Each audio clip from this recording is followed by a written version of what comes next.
Hello Aquarius, welcome back to my channel. I am Mariana and I will do the vibes inside for you today.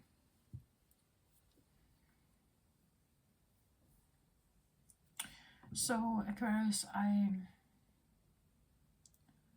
have a little different arrangement here because I sit at another table.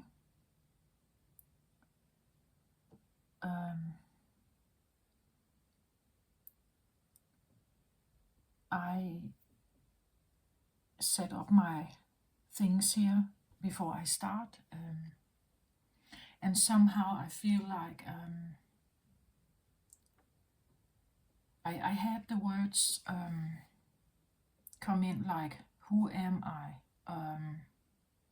Or maybe the other way around, who are you? Like, it can be you asking yourself, who am I?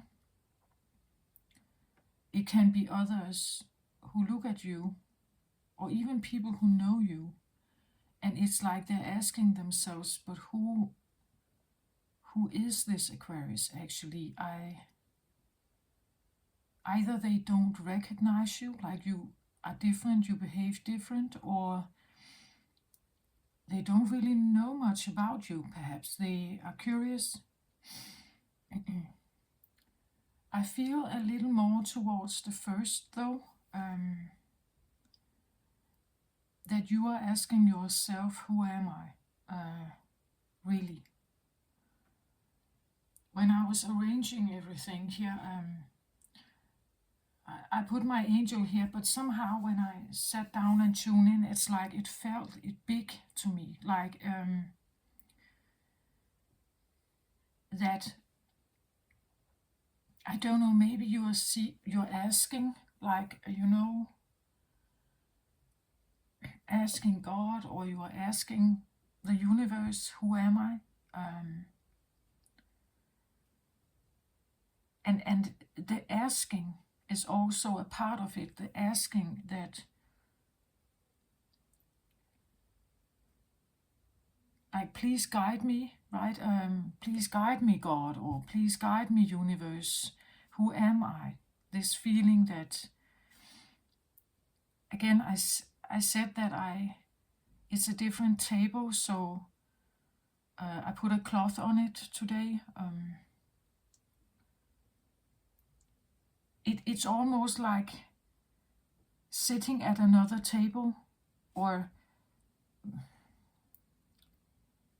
joining a new group, and in that it's like, please guide me, because I'm new here, or I'm different here, or I don't even know who I am here. Like,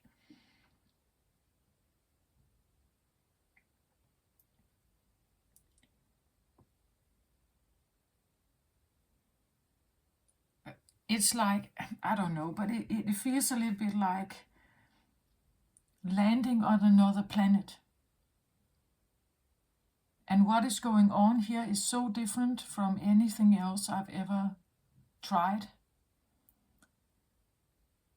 So please guide me here, right? Because I don't know how to do this.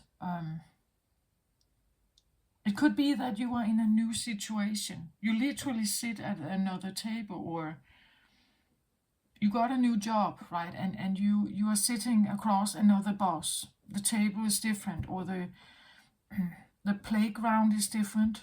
The rules here are different, or the possibilities are different here.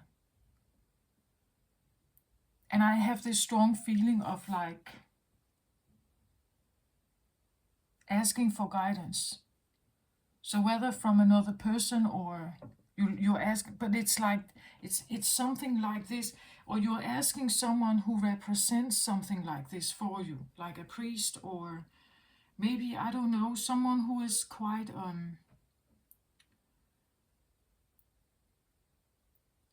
now I use the word angel-like, like they are, maybe they are, you know, whatever you know about this person, they are kind-hearted or good-hearted or pure or something, you know. It's like you want to ask something that is reliable, something that is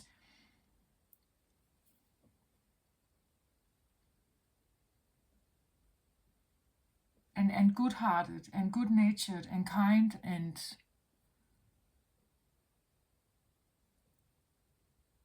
there's also a sense of transparency, like it's easy to see, right?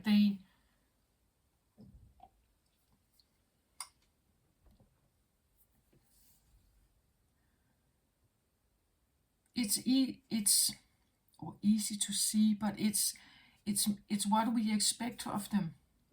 Perhaps we expect them to somehow, maybe um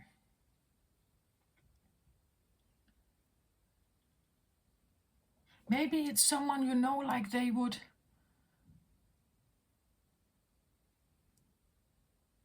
it's someone, I would, if this is a person, I want to say it's someone who is not wearing a mask. Like they are not, they are quite transparent. What you see is what you get, you know, like they are not hiding anything. They have a good heart. They stand on their own 2 feet.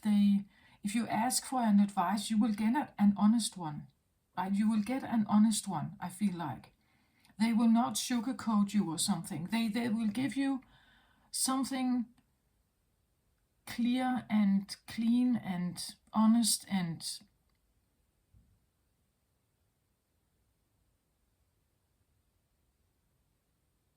it's like if people are praying towards a deity, it's kind of implied that what you are addressing, who you are or what you are addressing, has a certain character. It has a certain holiness to it. And the expectancy is that this is good.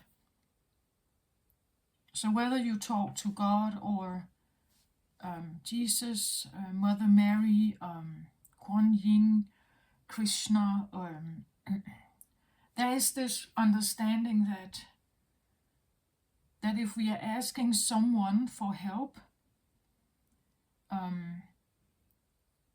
we expect them to somehow have this thing about them, right? That they, first of all, that they are good natured, they want to help us, right? That they are merciful, perhaps, or that they are kind, and also to a certain extent they are somehow mighty, right? They know more and can do more than I can do. If I am the one who's praying, I would expect God, you know, like something like that, to be really big and has certain powers that are more than me, perhaps. So I don't know if you are in some kind of, like you're examining something, like you want to figure out what is the difference between man and God, or why is it that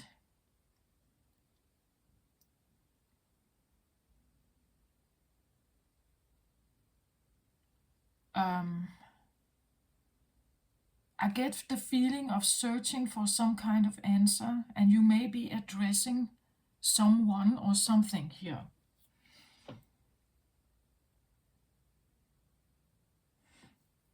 Your higher self, perhaps. Maybe your guides and angels, if you believe in that. Maybe some kind of religious figure, as I said, Jesus, God, Mother Mary,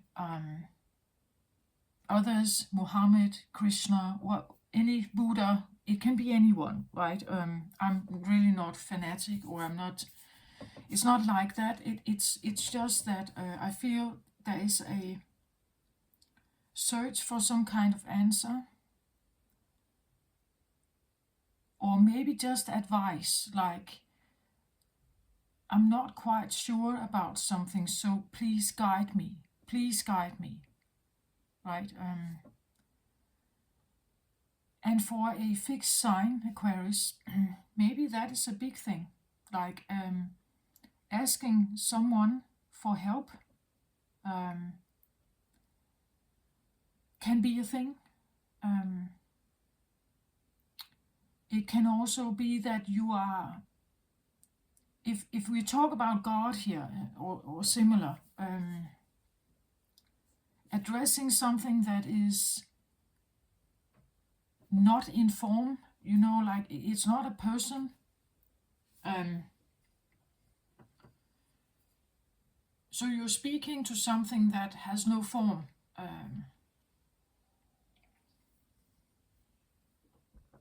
Others can see it. Maybe you can see it, like clairvoyantly or something. You can see it. This has to do with faith, I think. Having faith in something that you can't see, touch, feel. Putting your faith in someone else's hands or something else's hands, and you're not quite sure what comes of it.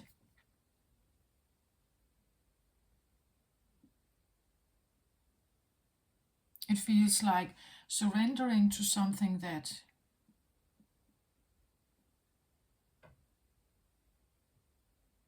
may perhaps not be even, right? It's like, am I putting my faith in something that is not really there? Or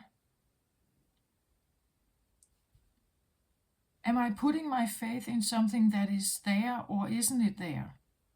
Am I just imagining this, or is faith to be trusted?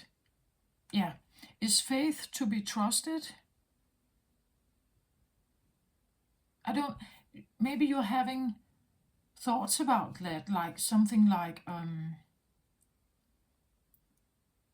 I don't have a proof, right? I don't have a proof, so how can I put my faith in something that I can't see, I can't feel it, I can't touch it?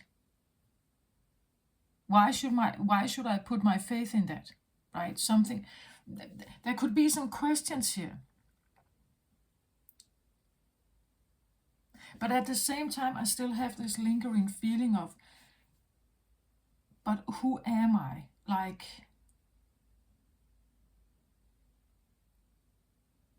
and asking, please guide me, this feeling of, could someone please guide me? And if there is no one who can tell you,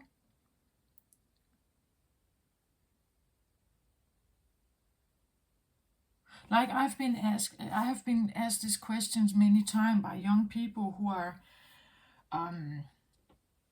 they are at the age where they are kind of urged to wonder and think about what line of job do you want, right? So we talk about young people around the age of maybe 15, something like that, 16. They are kind of asked, but where the college they want to go to, or where do you see yourself in 10 years, or what do you want to be when you are an adult, right, when you're grown up.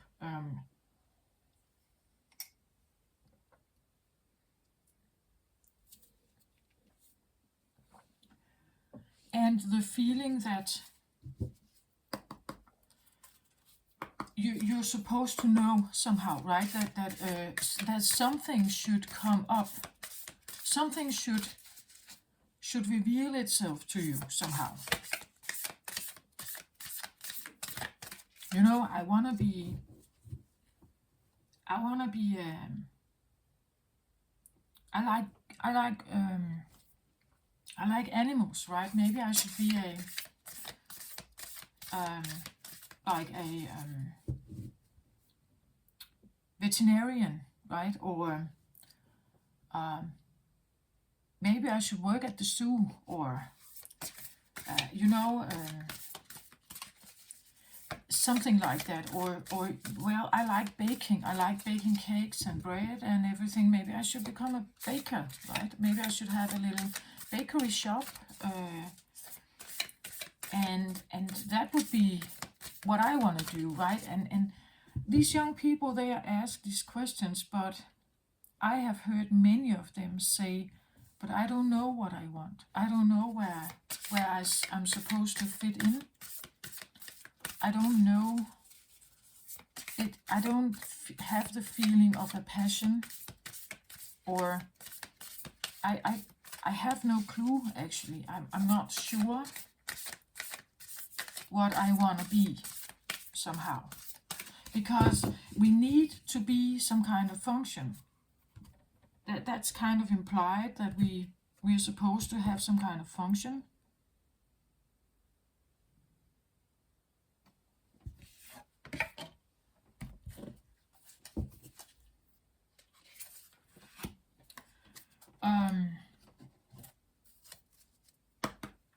But I have heard many of them say, but I don't know what I want to be. I don't know what I want to become. I know my father is a doctor and my mother is a nurse, right? But I don't know if that's the right line for me. If that's the right like branch for me to somehow. Maybe I'm an artist, right? Maybe I have heard many of them say that. And it's like it's supposed to kind of just come in. Like it's supposed to be an idea in your head somehow. It's supposed to be known. It's kind of implied that this is supposed to be known. You should somehow know this. Or at least there should be things that you can kind of rule out. Things you dislike, right? Things you dislike and things you do like.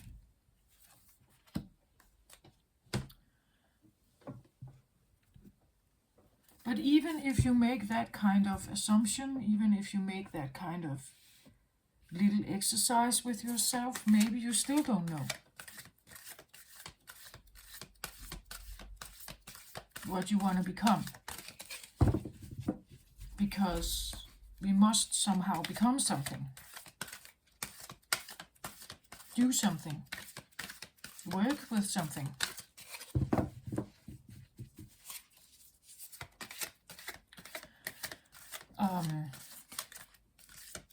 And sometimes I think that some of these young people are really confused, because it's difficult to make that kind of choice when you don't know, right?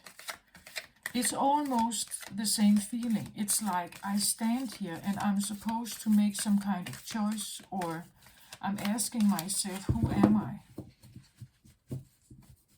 Right? I'm asking myself because it seems like I don't know who I am, or what I am, or where I'm going, or it feels a bit like, or not a bit, it feels like someone is feeling quite out of direction, like that there's no real direction. Any direction could be a choice.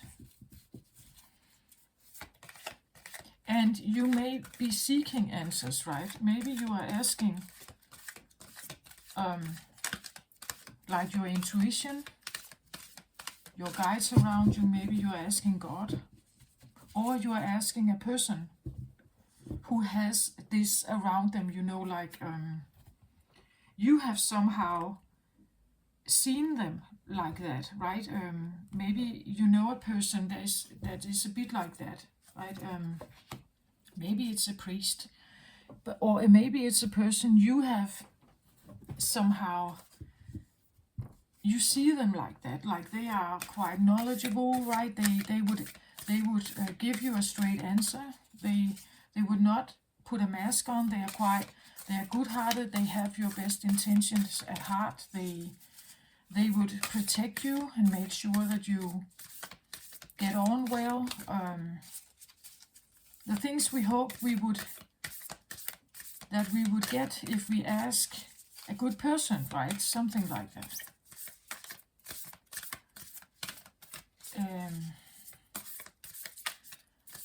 And maybe you did get guidance. Maybe you did receive some kind of answer. Or maybe that's the question we are trying to get closer to here. Whatever it may be. It could be that you did put your faith in something or someone. And now it's like it has created some kind of situation for you, perhaps. And you are wondering whether to trust this, or, it can be that you made a choice once. Maybe you were guided by your parents or a good friend or something.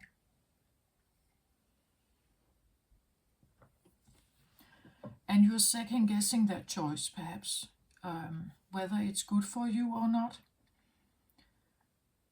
And now you put your faith in something that is different. Right? You put your faith in something that is maybe different than what you have ever listened to in your entire life. If you grew up without religion, maybe you are now asking God or similar, right? So you're putting your faith in something here that you have never done before. You're putting your faith in something you hope that, again, as I said, with God, we have this expectation that God has our best interest at heart. So when I ask him, or her, how, depending on how you see God, when I ask, I hope to expect maybe also that it's a kind God, right? That there's a kindness and understanding, love, and the guidance. You expect something from it. You expect maybe to God to be your shepherd, right? That you're the sheep and God is the shepherd, so he will somehow guide you.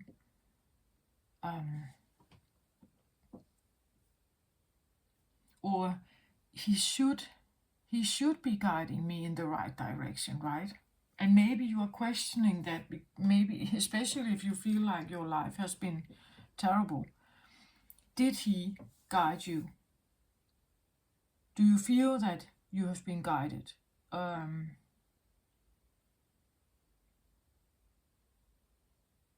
Maybe this is a new thing, again, this feeling of a new table, a different cloth, sitting at a new table, like initiating a new approach to something you haven't done before, and again, it's like relying on that instead of something else.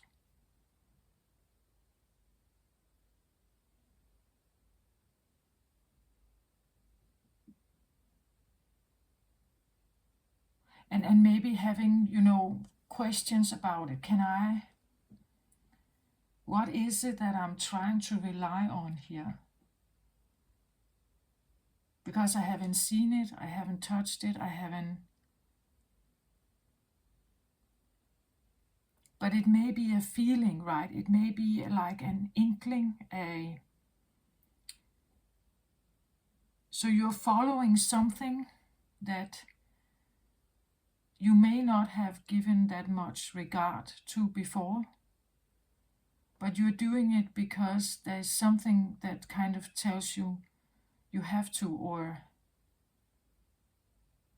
I could regret it if I'm not doing this, or I will never get the proof. If I'm not doing this, I cannot get the proof of something here.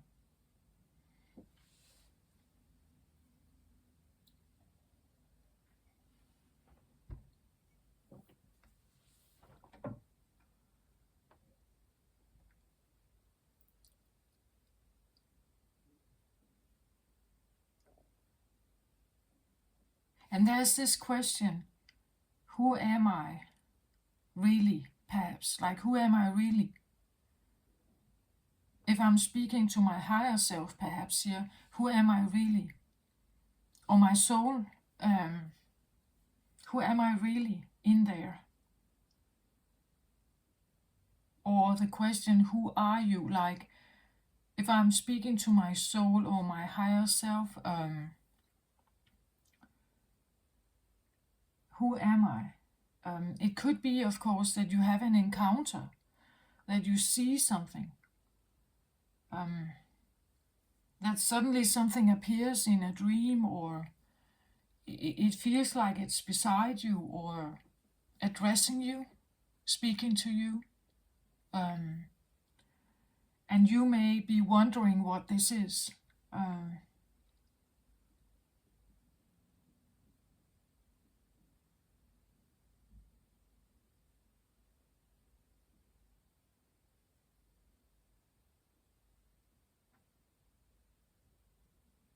It's something like that. Again, it could be, let's say you're in your room at night and you're trying to fall asleep, and it's like there's something that is disturbing you somehow. The feeling that there's something there, but you can't see anything. There's just this darkness, right? And just this feeling that there's something there, and you may be asking, who are you, right? Because maybe you don't like the feeling, maybe it's strange. And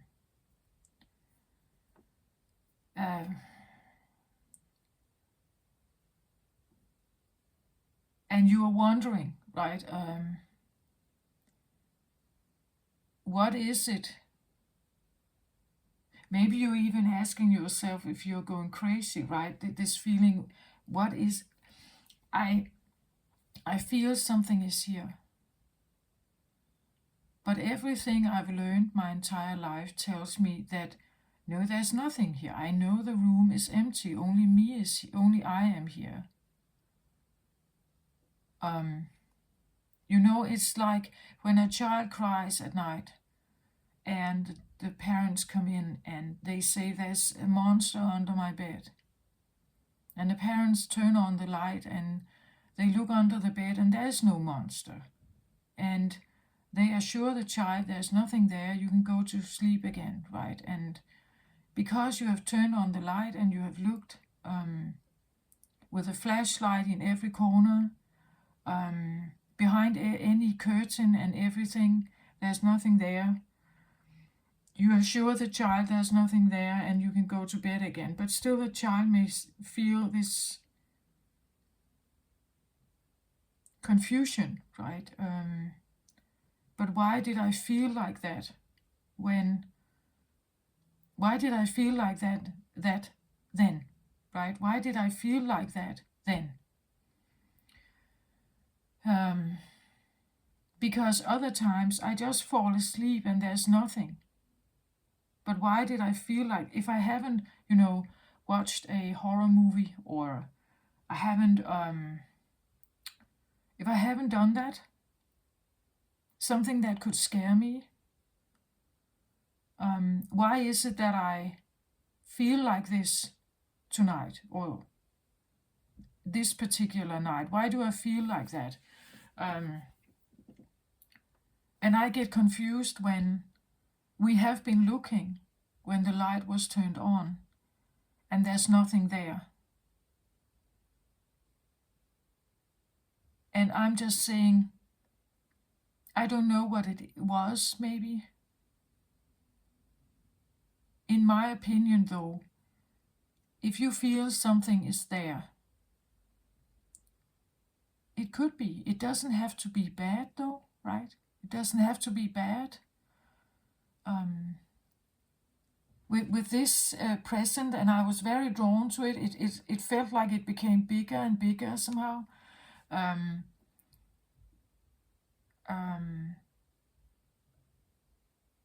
Maybe it's the feeling that something gets closer, right? It gets closer and closer and closer to you, right? I can try to put it closer. I don't know if it's helping, but you see, from here to now it becomes bigger, right? That something gets closer to you, almost like it could touch you, right? And it may feel actually a bit creepy. And I don't know if you've had this as a child or something. It's just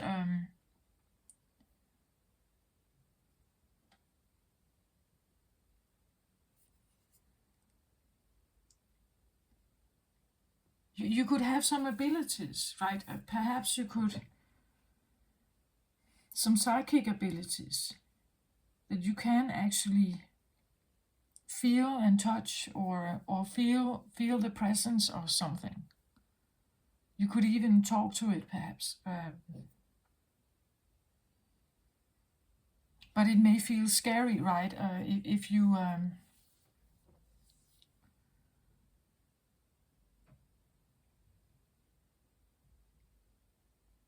but somehow I was very drawn to this, and so it tells me a little bit that if that is the case, I'm not sure it's bad. I think it's not bad. It's it could be a guide, an angel. It could be as his deceased loved one. It could be some kind of magical creature that wants to talk to you, if you believe in that. But I want to say it's from the light. Like, it's from the light.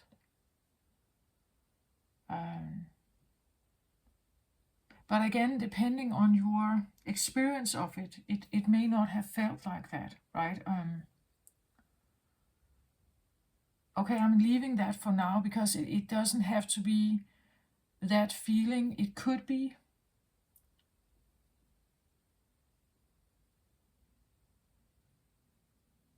Again, you're asking yourself, who am I? Or who are you?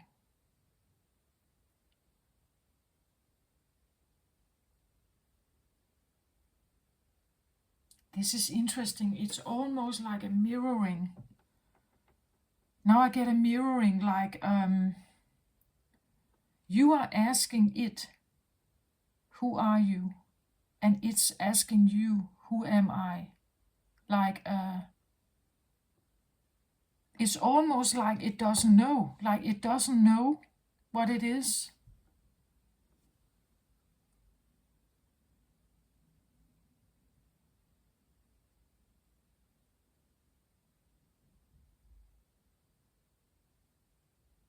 That's I had something in the beginning about amnesia, like what was it? I said something about like sitting at another table, but feeling like a novice.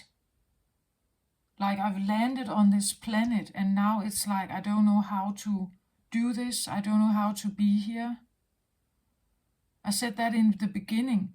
When I said that, I had the feeling of amnesia, like I don't remember, right? I don't remember what this is, or I have no recognition of, or I don't, this is not at all familiar. It's like I've come from like a totally different realm, and now I've entered this realm, and it's just so strange, and I have no recognition, nothing that I can. It's like everything in me, everything about me cannot be used here. Like, I don't even see how I can. I don't see how I can work here. Like, everything here is so different.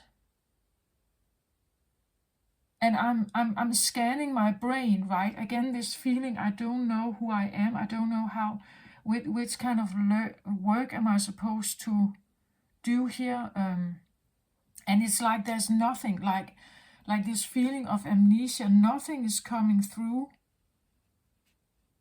It's totally blank, like a blank sheet. So I stand here as a blank sheet. I don't know anything. I don't know anything about this realm. I don't know anything maybe about this job, or just take it out. It feels bigger. It feels a little bit like amnesia, like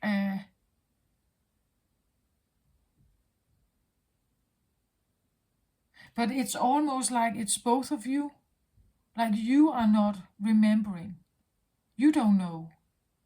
Like, not having that compass, the direction, this, I want to go in this direction, right? Any direction seems the same, right? And none of it actually feels right, I think. It's like, this is not the right round for me. But then I have this thing here that kind of says the same. You are asking, who am I? And what it's mirroring back is a little bit the same. Or you are asking, who are you? And they are saying, who am I? Like, they don't know either.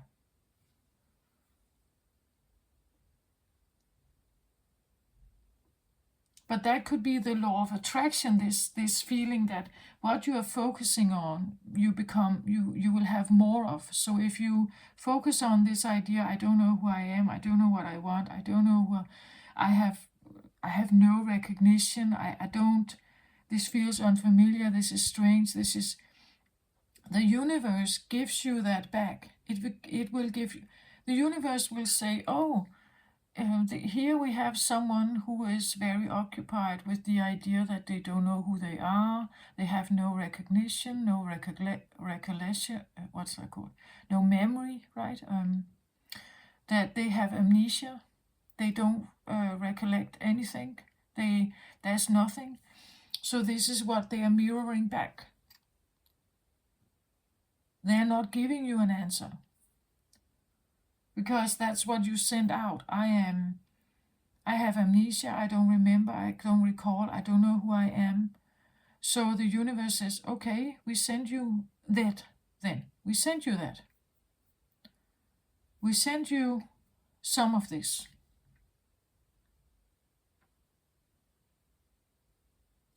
What I feel like is going on is like someone is procrastinating. They don't know what to do. They're not making a choice. As I said, any choice seems the same, and none of it feels right somehow. What the universe is asking you to do is just make a choice. Go in one direction, and you will figure it out. If you go in a direction, you will have an experience. And in that experience, you will know, this feels awful for me. Okay, if this feels awful, it's probably not the right place, right? You should get yourself out, and then you go in a different direction. You try that one then. And if that feels awful, you get yourself out, you go in a new direction. You see if that's better. And because you have these different experiences, you will over time figure out what is more right and what is definitely wrong for you. But if you procrastinate, you're not moving at all. And you keep yourself in a loop of, I don't know what I want. I don't know what's right for you. I don't know which step to make. So I'm not making any. And the universe has no choice. It will push back on you the same things that you will just stand in that, and you will keep spinning around this. As I said, it's like it's mirroring. When you say, who am I?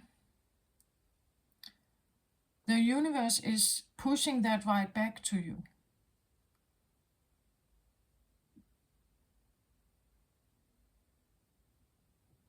I believe that if you start identifying with something, let's say you identify with being a veterinarian, right? And you seek an education or a job where you work with animals. You have now made a step. You've made a choice. So from standing in the void, you have now made a choice and you're going in a direction. The universe will now show you, right? They will show you something about this area and you, whether you fit there. Do you fit in there? And you will have an experience. And maybe you're saying, this is not what I expected. I thought that working with animals was something else. Okay, so now you've learned something. And either you accept it and you stay, or you take yourself out and you go somewhere else. That's what I feel like. It's interesting, this mirroring thing, like, who am I? Because it seems like I don't know, so I'm looking for answers. Please guide me, right? Who am I?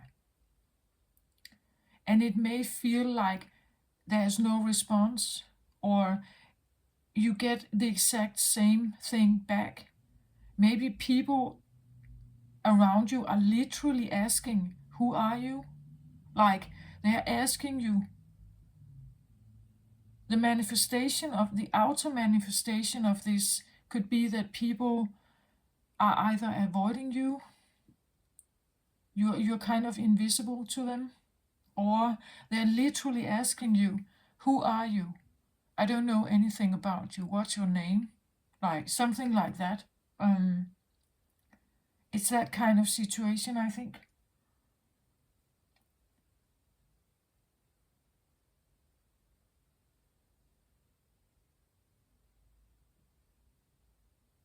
Okay, anyway, let's have a look at the cards. I feel like I have wandered, like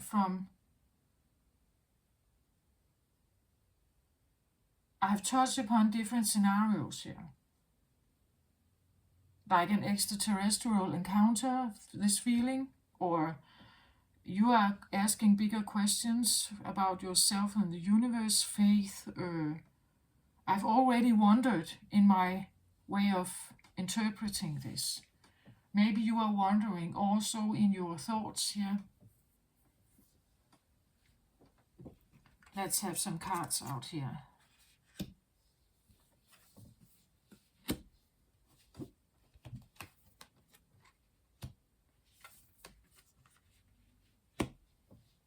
Yeah, this is definitely you, Aquarius.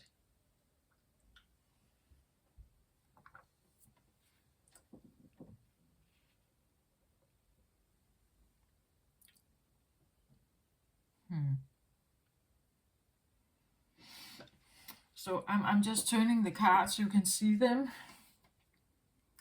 And we will, I will start talking. We'll see what comes out here. But this is definitely Aquarius here. So I have, and when I say that, I have an understanding about Aquarius that Aquarius is not necessarily the most grounded sign. You are quite intellectual, quite clever. You can be big thinkers and sometimes quite ungrounded. Again, you can lose yourself in your thoughts, and suddenly 3 hours have passed by, right? And well, maybe you forgot something in the meantime. So that could be something about big thinking or the big thoughts in life, something about that. As I said, faith. What is God? Is God even real? Where can this be found? If even, where is it? What does it mean to have a higher self? Does guides and angels and all this stuff even exist? Can I rely on something I can't see? Things like that. So let me show you the cards. I have from the Shaman Oracle cards here, I have the ancient ones. That with this card, I would say we could have a feeling of that this angel here could be like an ancestor, right? Or with the Lovers card here, it could be someone who you care deeply for. Someone who is maybe not alive anymore. Someone who is maybe just watching over you, right? The Lovers, well, of course it can be a loved one, someone who is was a deeply emotional commitment. You had a deeply emotional commitment with them. The power of love, choices made from the heart here. So if we take these two cards, I want to say it's definitely something that has to do with emotional connection. And that's also why I feel like we have an angelic presence here, not an evil one. It's or a negative one. I actually feel like it's very kind and pure, and we have the 4th chakra here as well, heart chakra, and it's like, right, that there's like a feeling of something pure and good, kind-hearted. As I said in the beginning, we are asking, you could say, if we talk to our ancestors, we have an expectation that they will guide us with the best of their ability from a pure good place.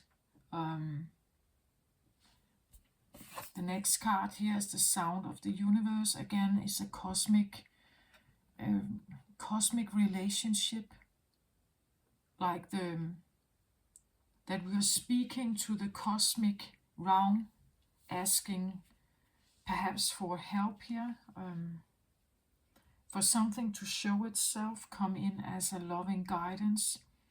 We have two purple cards here. Definitely talks about crown chakra, at the top of the head here. Like, look at how it's like that such a massive thing can come in through this little needle here, right? That there are incoming information. Maybe you do have a lot of incoming information coming from I want to say something, let's just say pure, like it comes from a pure place. the ancient ones.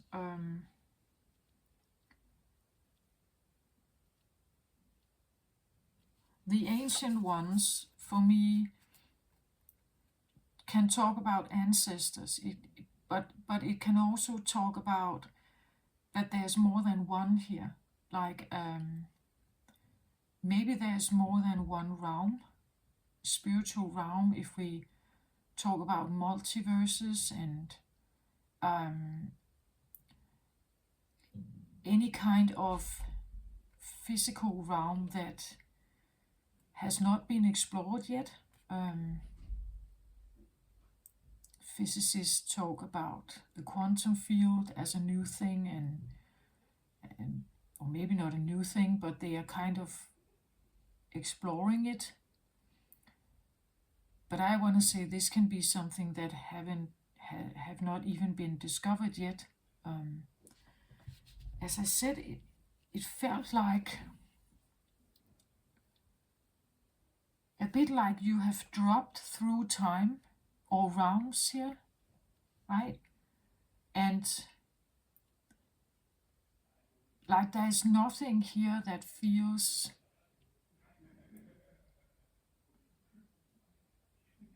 it just feels awkward and alienated somehow.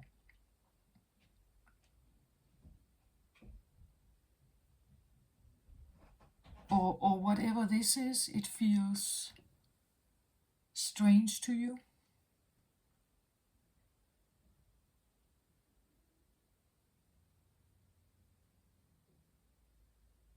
You may feel like you are in a strange place. I think that can be often felt for Aquarians, like you are here, but it doesn't fit you, like it's a weird place.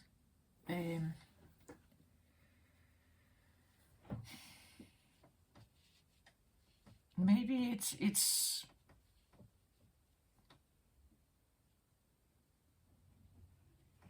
I get a feeling of, if you've seen the movie E.T., it's an old one, but there's this phrase that says E.T. phone home, like wanting to call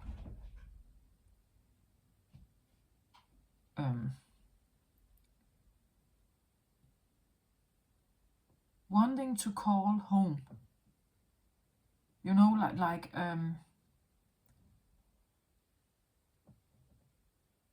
this is so weird, and I don't belong here. I don't belong here.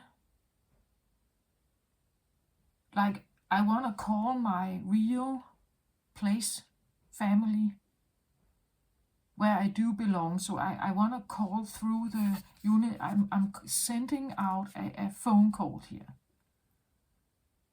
Where are you, right? Because this place is so weird and I don't belong here. Like I have glitched through time or realm and space, and I have landed on a weird little planet, and I can't seem to find my footing here. And everywhere I go, there's this feeling that I am a strange one, right? That kind of feeling.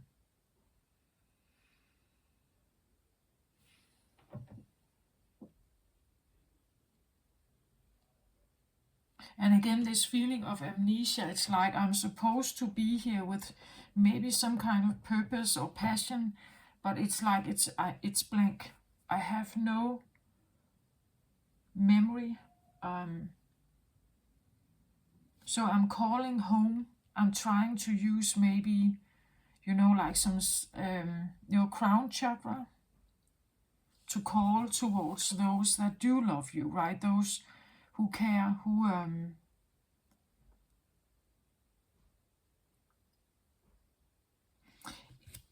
it could be the feeling that I belong to a different time. I've had that a little bit, where I felt like I wanted to connect with actually the Lemurian realm here, because it's like this world is too masculine and it's too unloving for me. And I remember I made randomly chosen actually at some point I listened to a guided meditation made by Steve Noble, and it kind of guided me into the Lemurian realm. And when I experienced it, it felt so familiar, right? It felt like I was actually literally coming home. Like, this is my home. This is where I belong. This is my family. This is... And I remember when I kind of stopped, or the meditation ended, and I kind of came back to the earthly realm here, I kind of just remembered this feeling of, I'm wrongly placed here. Like, I don't fit in here somehow.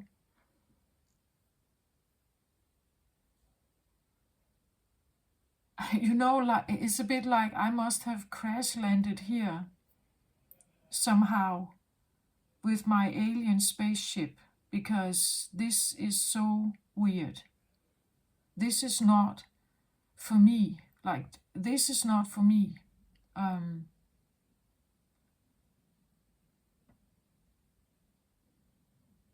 And the sphere, the frequency that is present here on Earth is so low vibrational that I can't seem to almost breathe here, right? That feeling. And that's also why you have amnesia. The frequency is not allowing you to connect with you. I want to say, though, that if you can manage to heal and restore your heart chakra here, you will be able to have more connection here. But that's what I feel like, this confusion and this, but I don't know, it's like I don't remember, I am clueless, like, and why is it that I am like this? And I look at all my friends and they are choosing their direction, and I just kind of stand here and I don't know. It's like I'm clueless. I remember this when I was younger. I had no idea. So I took the advice of my parents, and well, I got myself into some kind of college, right? And I also got a job. I did manage to kind of get myself, but I never felt this like really strong passion for it, right? It's, and I can still find myself there. I can still wonder why I'm here, and I can still wonder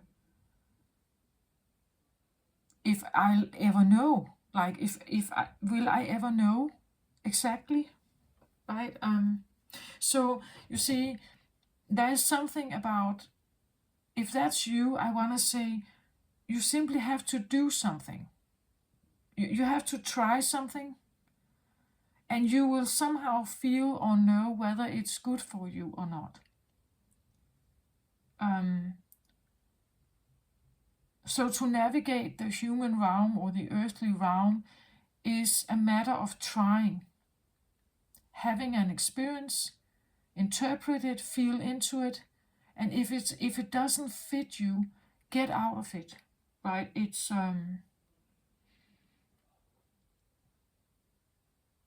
I have talked about with Aquarians that they can be late bloomers,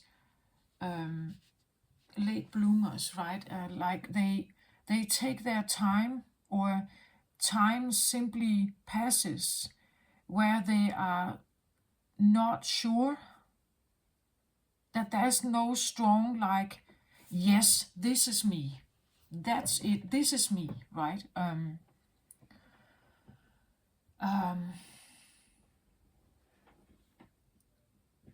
And there is no real, I don't know if I have the advice for you here.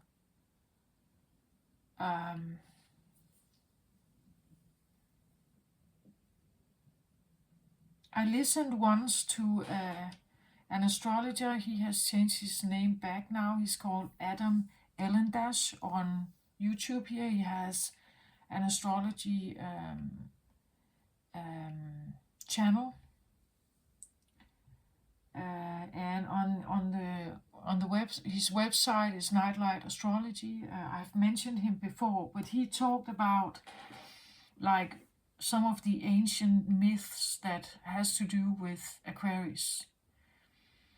And one of the stories that has to do with Aquarius talks about this idea about I believe it was Zeus, like one of the big masculine gods. He became very, very, you could say, lured in by the beauty of a human, a young boy. And he decided that he wanted this young boy to be in with Zeus. So Zeus, you could say, took him to the skies, and he was there, acting as Zeus's mouth. What's that called? Mouthpiece? Is that what it's called? Like, so every meal that Zeus gets, this young boy would need to eat some of it first to see if it was poisonous, and so on. And so it was that every time this human boy would do this, before Zeus was eating, every glass of wine, he needed to taste it first, so that Zeus would learn about, you could say, poison. Because Zeus is a god, he cannot really be killed like that, right? But the young boy could. So what can we learn from that? It's a little bit like, maybe, Aquarius, you need to try many things. Like, you need to drink many glasses of wine, having many kinds of meals, many kind of different experiences before you actually tune in on the stuff that you really like, and definitely also what you're not supposed to touch, right? Because you can get ill or even die from it, right? Maybe you will need to have different experiences that actually really test you somehow, right? And maybe there's this feeling of someone is with you on that journey, right? That someone is, as I said, Zeus was there, right? He was watching and kind of interpreting. He saw what happened, right? So it could be the feeling that something is there, and you don't know, they're not responding, right? They're not responding. If you ask them, who are you? Can you help me? Right? It's like they're not responding. They're just observing what happens when you make these different choices, right? And somehow, I don't know about that story, but I think the idea that you need to try different things before you may find something you like, right? Something that feels more like you.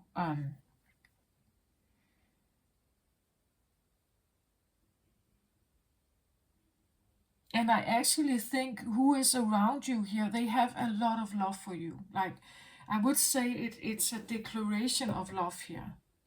And I must say, I remember about the story from Zeus that he has enormous respect for this young boy. Like, because he knew that every human on earth lives with mortality. It's part embedded in our nature. It's embedded in all the choices we make. Our amygdala is fire, like works like fire, or acts like a firework if we are standing in front of something that is threatening our life. Right? The fear center in our brain will get extremely activated if we stand in front of a lion, right? Or something else that is threatening our life. And Zeus knows that, right? He knows that every time that a human is taking a new step, it's actually crossing the line every time where we are facing some kind of fears, or potential fears, right? Because all glasses of wine looks the same. You don't know which one you cannot have, right? They all look the same. And maybe that's what I feel like. It's like any kind of job or any kind of education. It all looks the same. Like there's nothing that really draws you in. It's this feeling of clueless, but how do I know to pick the best one? Or how do I know to avoid the worst one? It all looks the same to me. And Zeus is kind of, it's like he's setting all these glasses in front of you with wine. And he says, which one do you want? And you look at them and they're kind of looking the same. They're the same glasses, right? They have almost the same color. You don't know which one. You have to taste them all then, right? And that's what I feel like. It's almost like, and being ruled, Aquarius, you ruled by Neptune and ruled by Uranus and Saturn, right? Actually, this guy Adam Ellendash, he believes that Aquarius is mostly ruled by Saturn, and Saturn is the great teacher, the one that puts obstacles in our way, and we have to figure out how to overcome them, how to somehow manage the fear and overcome them, right? So I see this a little bit like that, like you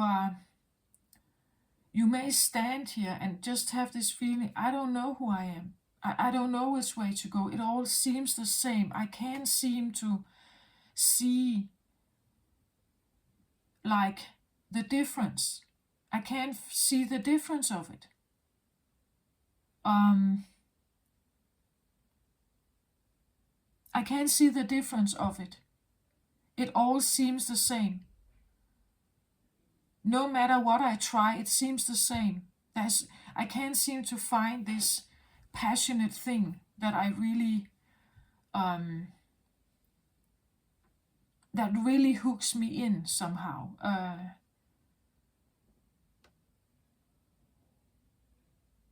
And that's exactly it. It's like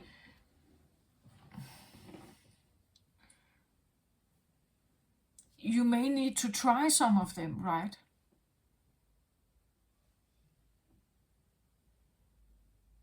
I don't know, maybe you are a new soul, like coming here to Earth. You've never been here before, right? Maybe you're a new soul, and you have just arrived, and the world here on Earth seems so different than in the spirit realm, right? And you're just trying to somehow adapt yourself into this weird place, feeling so estranged by it, right? I don't know if you're a new soul. I'm just saying that that's the feeling that I have. It's like I have dropped down on earth here. And now I look at this place and I'm just kind of, what is this place? Because I don't recall anything. I can't remember who I am. I'm supposed to. Everyone else seems to know what they want. And I'm kind of clueless. I feel clueless. Nothing draws me in, really. Every time I try something, I have an experience, but it's not really, well, of course, it could be bad. It could also be good, but there's nothing that really feels like this, yes, now I figured it out, right? It all kind of seems the same. No matter what I try, it kind of seems the same. Or because it seems like the same, I don't know which way to go. Like I don't know which direction. It all seems the same. And because it all seems the same, I'm not making one. I'm not making a choice. And I feel like whatever you're experiencing, it's like the choices you make in your lifetime will tell you something. The people you meet, the people you work with, the people you may have had like real strong connections with here, they are all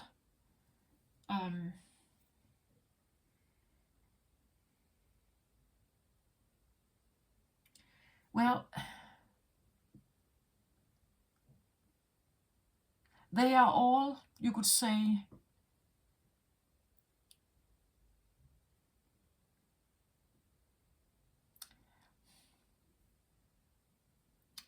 actors in one big play where you are the main character, right? You're the main character and you are trying different things, and everyone who is there and you have an encounter with, you learn something from that.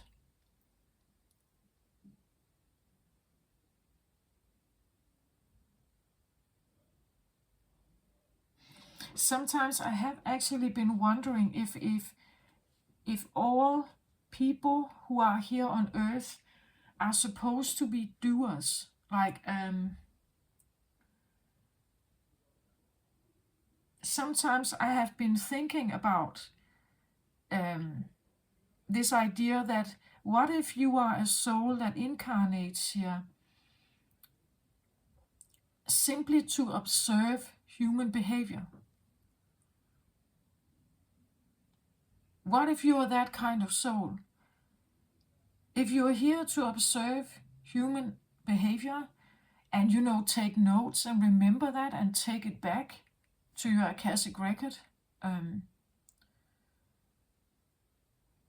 if you are that kind of person, the work you are doing or you do here is primarily observing others.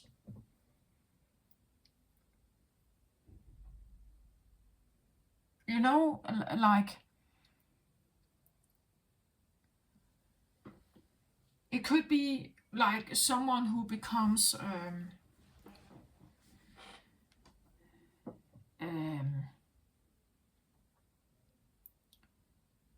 someone who is, if you are observing the human species, you could say, different kind of cultures, right? Perhaps different kind of religions.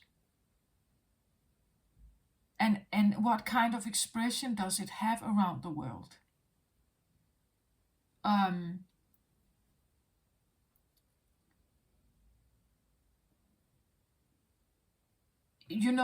Like if you come in here with that overall purpose somehow, it's not really what you do. Maybe you get to it at some point. like, but there's a lot of studying to do before you get to it. Like, what is that called?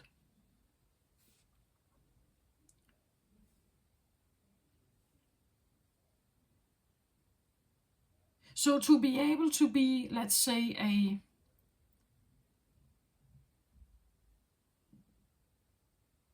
you have to be able to speak or write something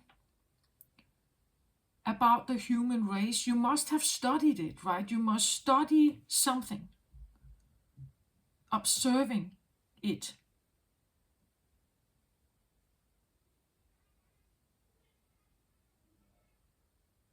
You must have enough many examples of something. You must have traveled many countries, or you must have had years perhaps with a, I don't know, let's say some little Aboriginal group in Australia, right? To be able to talk about them and how they live, what kind of thoughts that is in that group. What is it what is the thought patterns dominated by that group? Maybe you have to live there. You have to experience it. You have to be part of it. You have to kind of maybe even identify a little bit with it, at least for a while, before you can actually be the one who writes the story, right, about them.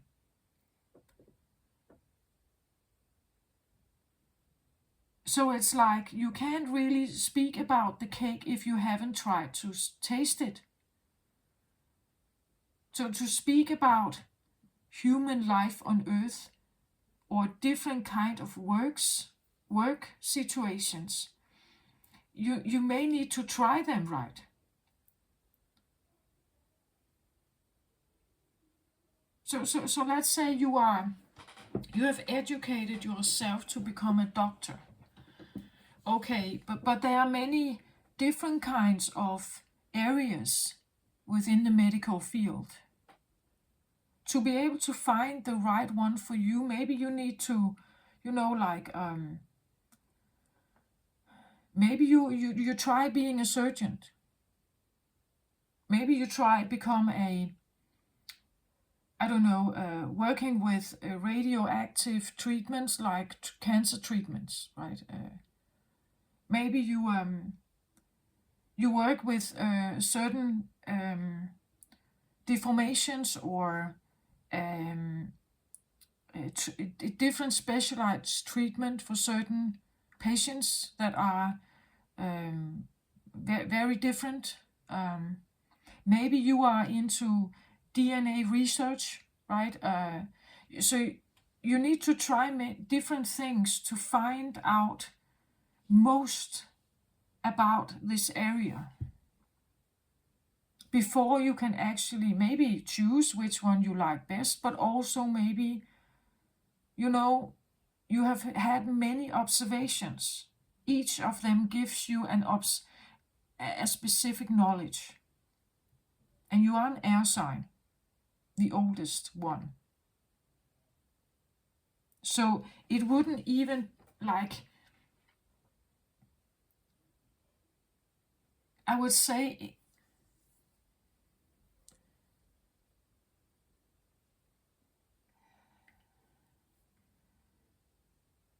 it wouldn't seem strange to me that you, as the oldest air sign, could be the one that kind of, you know,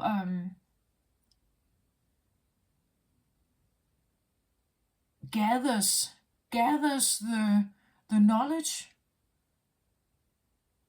gathers it, and because you have tested many things, you have been drinking many glasses of wine, right? And because you have done that, you have learned something from it. You have learned something from it, and there can really have been anything here, real ups and real downs in all these glasses of wine, right? maybe you are literally someone who is like writing about wine collections, you know, like literally wine. It could be any area, but to know something about wine, you need to taste different ones, right?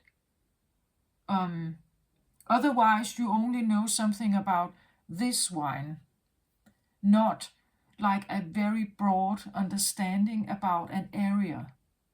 A very broad understanding about an area.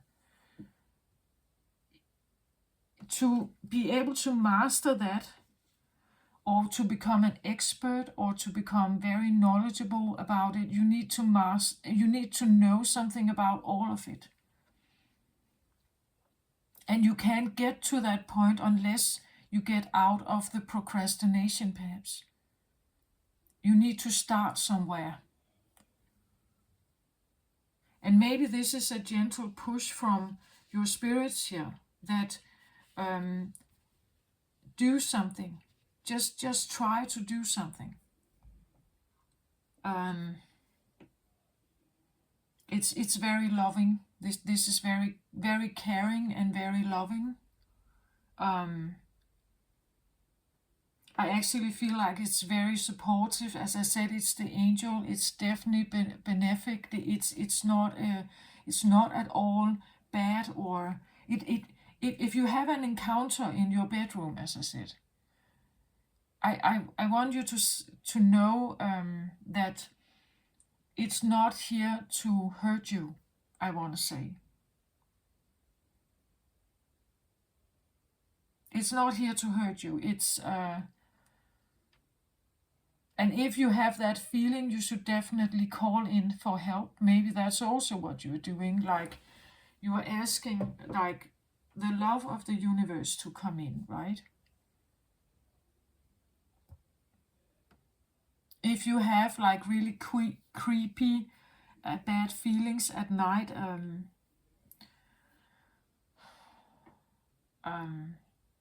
you can ask in like Archangel Michael and Master Jesus to cleanse the room. To please cleanse the room. If you really feel it's creepy, right?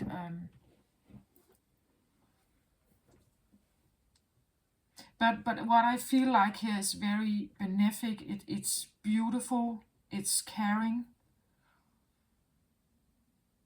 Fourth chakra, the Lovers, two very beautiful cards here. The sound of the universe.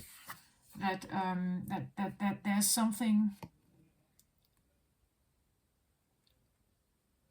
Maybe it's coming to you, or you are hearing the sound, right? You're hearing something.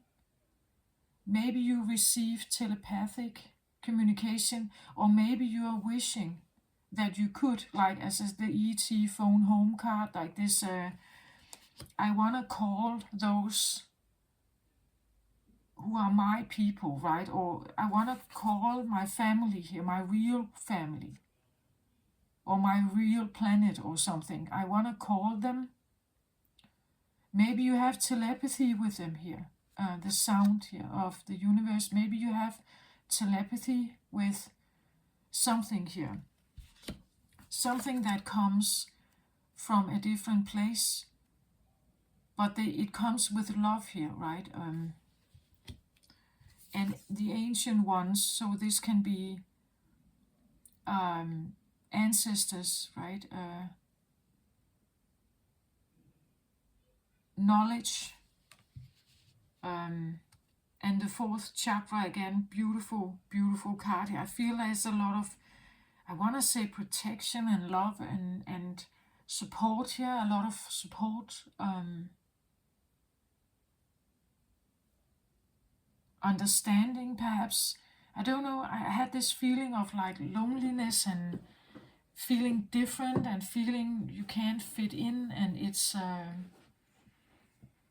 and again there's this like real appreciation and understanding of that situation, a bit like Zeus and this young boy, like putting a human being in that position, asking them to drink these different glasses of wine, and you don't know which one is poisonous, right?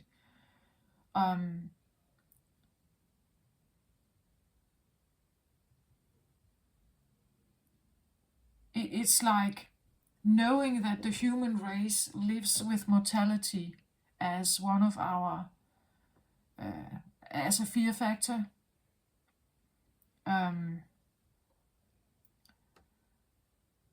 And that the universe is learning, right? The universe does, the gods don't know because they are immortal, right? They can't really die. We could even say that God can't die, right? God cannot die. So what does it mean to be a human? If you don't know about mortality yourself, as a creator, as a God creator, if you don't know that, what does it mean to be a human?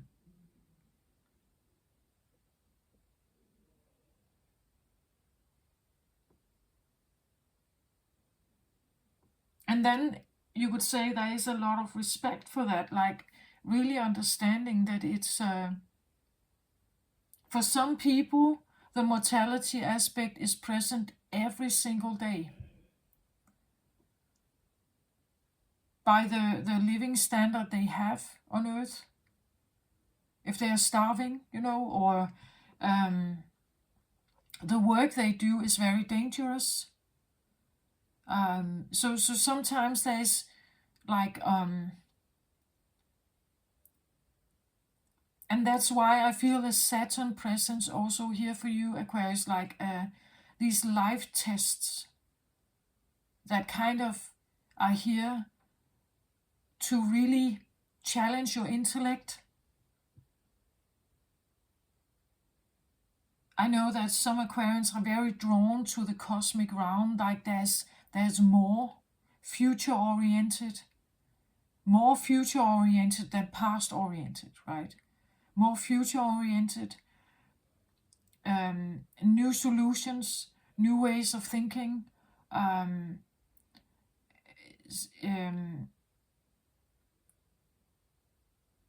Well, my son is Aquarian, Aquarius sun. He is he's studying at the moment at a technical college.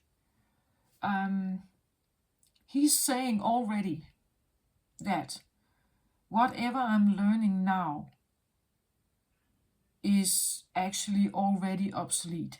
Like, what I'm learning, I know that it's part of this society, that I have to get an education here.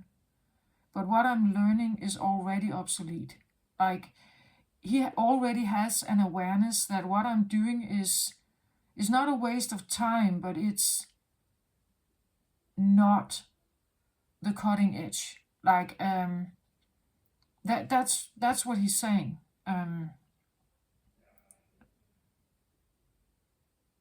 And he knows that this is a part of society, that this is how it's built. You can't get this specific kind of job unless you have maybe the education to back it, right? That's how the system works.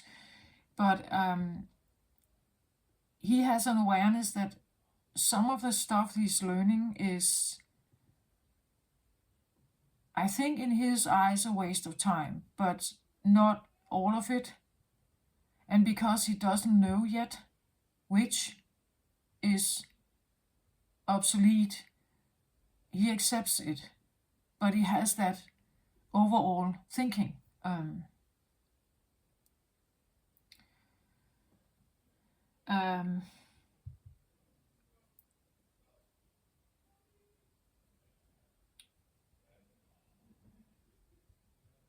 It could also be something like, why is everything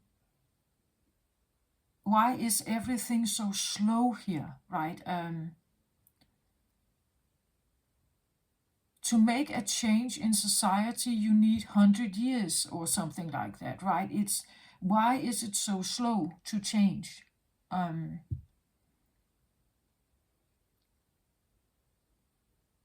no matter what I do on the palette here, I can't really have an impact. You know, like,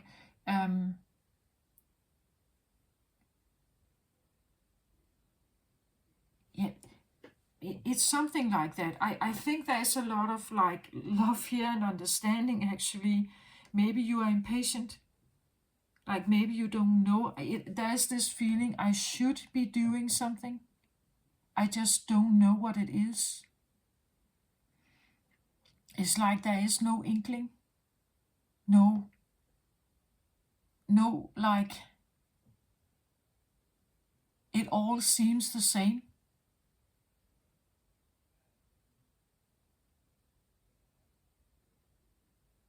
Like worst scenario would be that it all seems the same and I have already tried 10 different things here and it still hasn't, like my passion hasn't shown itself. It still feels boring, or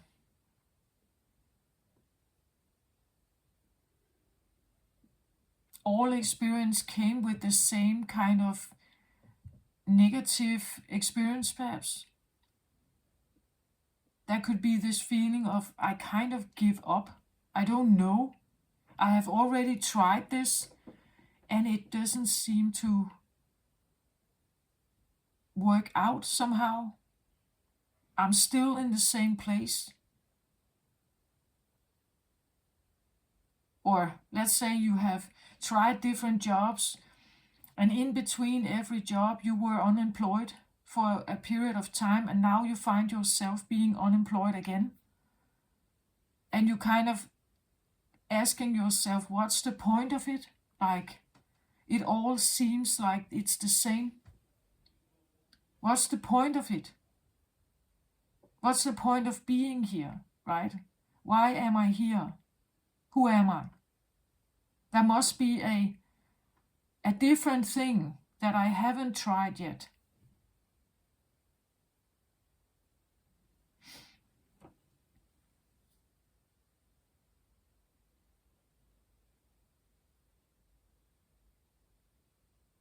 Maybe even to the point that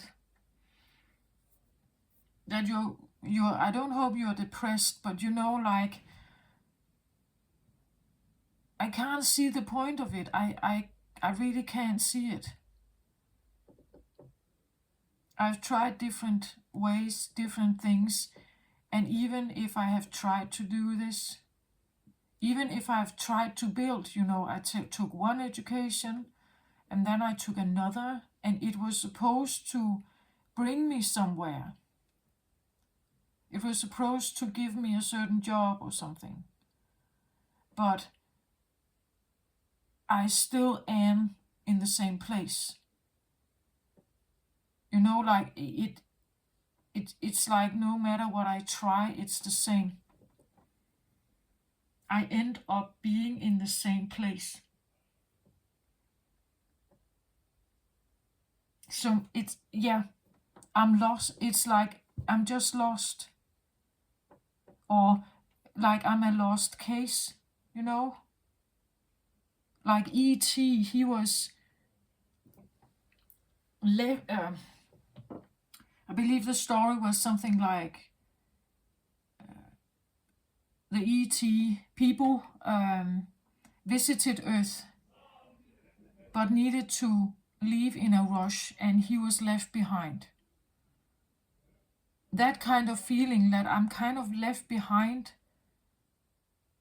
and because I don't know how to adapt myself here, I'm kind of this lost case. I want to call home, right? Because I don't know how to do this. I don't know how to do this.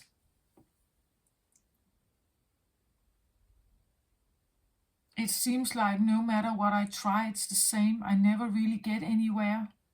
I never really, or you see, when I talked about the Lover's card here, that every time I try to have a contact, a deeper connection, or a deeper emotional connection with someone, it ends up being the same. Like they are all all these people here on earth, they can seem to have a deeper connection, or they can seem to want to have a deeper connection. They are stuck. And because they are stuck, I'm stuck, right? I'm stuck. I can't have a deeper connection.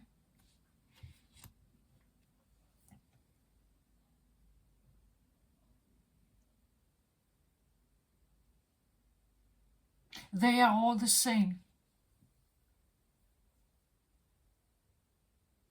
Like the wine glasses, none of they look the same. When I taste them, they are the same. There is no one that really stands out. As I said, the passion, there's no one I'm drawn to. And I think it has to do with the frequency here. It's because you come from a different frequency. Your soul comes from a different frequency. It comes from a higher frequency. And somehow you may think that you have forgotten who you are, but actually I think maybe you are more than the rest. Like, maybe you are actually more in tune with who you really are. But when you look at the world, it's like you feel like you're the wrong one, right? You feel like you're the wrong one. Every time you try to connect with something, it's superficial perhaps, or you feel that it's superficial. It's not willing to go deeper here. It's not willing to go deeper. Therefore you are asking. Therefore you are calling home here. The ET phone home kind of thing, that I call to my family. I miss them, right? Like a loneliness feeling here, that I am, and they are here, like they are here. It's just they are in spirit form or something, right? And there's a lot of love here for what you are experiencing. This one came or wanted to kind of stand out somehow, and I just want to take it here. So I get the circle. This comes across a little bit like, well, cycle of life, journey, maybe the feeling of coming full circle, that you are wrapping up something. As I said, again, the Aquarians, you are the oldest air signs. It could be that you are wrapping something up here. Again, maybe that you have put your mark many places, right? You have tried, as I said, like trying these different wine glasses and collecting some kind of information. You are here to have different experiences, to figure something out, I think.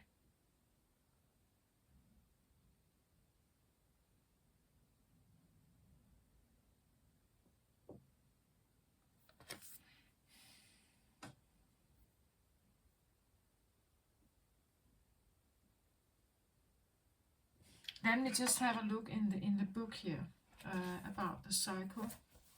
Card number 8. And 8 is well, if we turn the 8 here, it becomes like the infinity sign. It says as above, so below. It's like it could actually feel a little bit like the universe here touching, right? That it wants to reach out, or you want to reach out to it.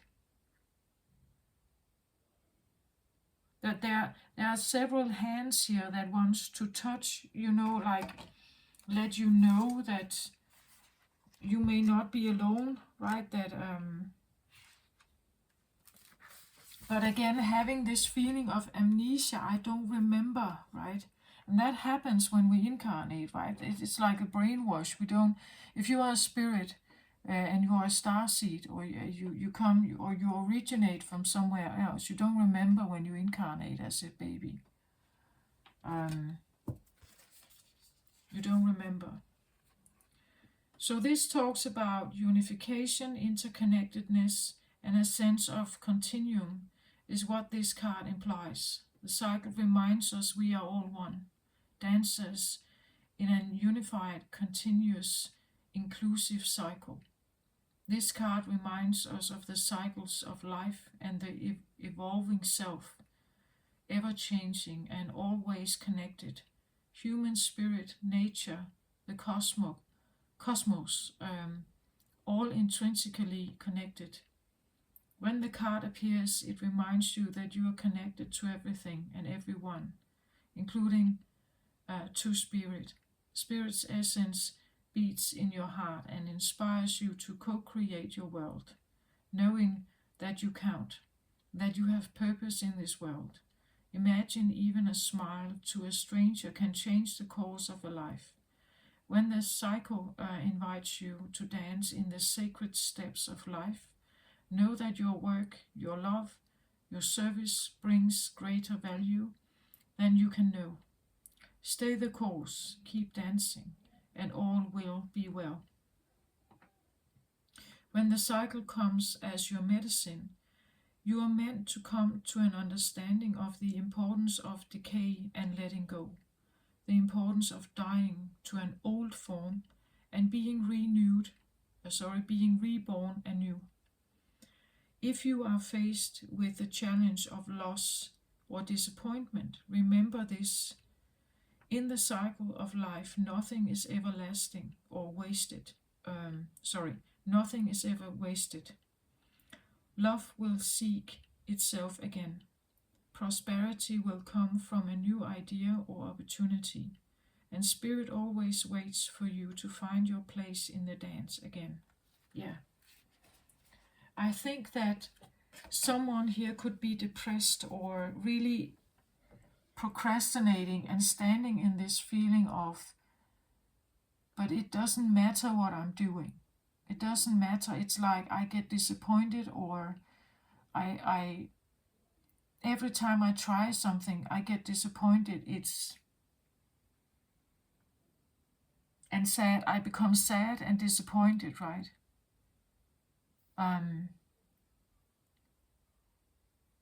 The more you try something to fit in, perhaps, or do the ordinary, or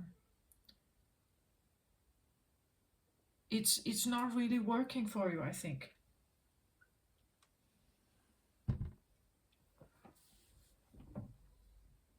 And again, this feeling that again you have to try many things, right? With all these hands here. And sometimes you burned yourself, maybe the red ones here. Sometimes you burned yourself. Sometimes you had good encounters. Sometimes they were maybe not that good.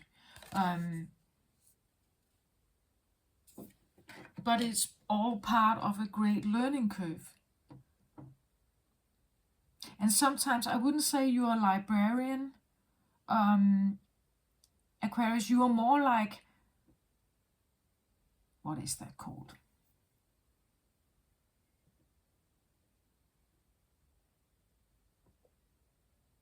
Yeah, someone who studies human behavior or human life, human cultures and human life, human religion, and how the life is lived with it, right? Even if you are, you're a member of a specific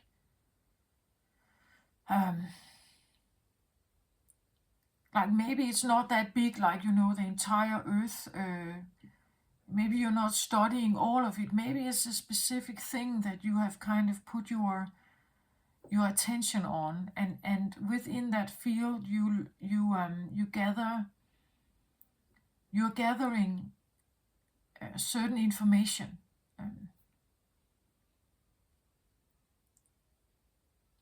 It's Aquarius, I want to say, as the eldest air sign, I want to say it's probably about a sense of mastery. Like you want to know something to the fullest. Maybe you have no, like, again, as I said, it's this amnesia thing. You don't know that that's what you're doing, but that's what you're doing. So you're doing something again and again and again and again. You're tasting many different kinds of wine and touching different aspects of something, but you are actually gathering some kind of information. Eventually, to the point that you know something very specific within an area.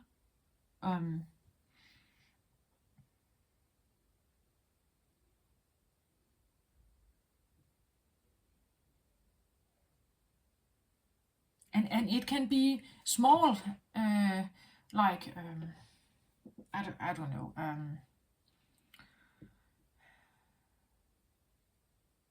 Like figuring out the fastest, most efficient way of arranging certain products in alphabetical order, for instance, in a warehouse. You know, like figuring out when the products are stacked somewhere on in some kind of container, and you have to get them out and in the fastest, most efficient, most logical maybe, or with some kind of pattern recognition or something, or with a scanner or something. You have figured out the most efficient, most brilliant way of doing this. That's the mastery within a little area, right? You are by far the fastest one doing this, right? You are by far the one who knows most about this, who has like a certain pattern recognition in your mind about this. You know exactly how to analyze this and everything. Even maybe you have even memorized it. Like you have a certain way of memorizing things that no one else really in your workspace, they can't do the same. But maybe this is something you're not even paying attention to it. It's just part of you. You don't even know that it's special, perhaps. You don't even know that it's something amazing. You know, something like that. Of course, it can be big. Maybe you're trying to figure out how to cleanse the airspace of pollution around the entire world. Something very big, right? And you have tried maybe different areas here, right? You have tried different areas, or to cure a certain kind of cancer as a doctor, and you have tried so many things here, and it's just like it seems like it's not doable, right? I can't seem to get my mind grabbed around what it is that I'm missing. Why can't I seem to figure this out? Why can't I seem to find a solution for something, perhaps, right? And no matter what I've tried so many glasses here, so many different angles, so many different co-workers. I've associated with so many different doctors in this area, and it still is not like something like that. You've tried so many things, and what I think is that, yeah, you are gathering information. Even if you feel like it's a failure, you're still gathering information. You're figuring out what works or what doesn't work, and you are getting again, as I see it here, it's like gathering so much information from so many different you know, areas. It could even be that we talk about this is from the universe, like you get information from, let's say, Andromeda, you get information from I don't know, other kinds of star systems out there. Sirius, right? You get information from Arcturian star civilization, right? You get information from different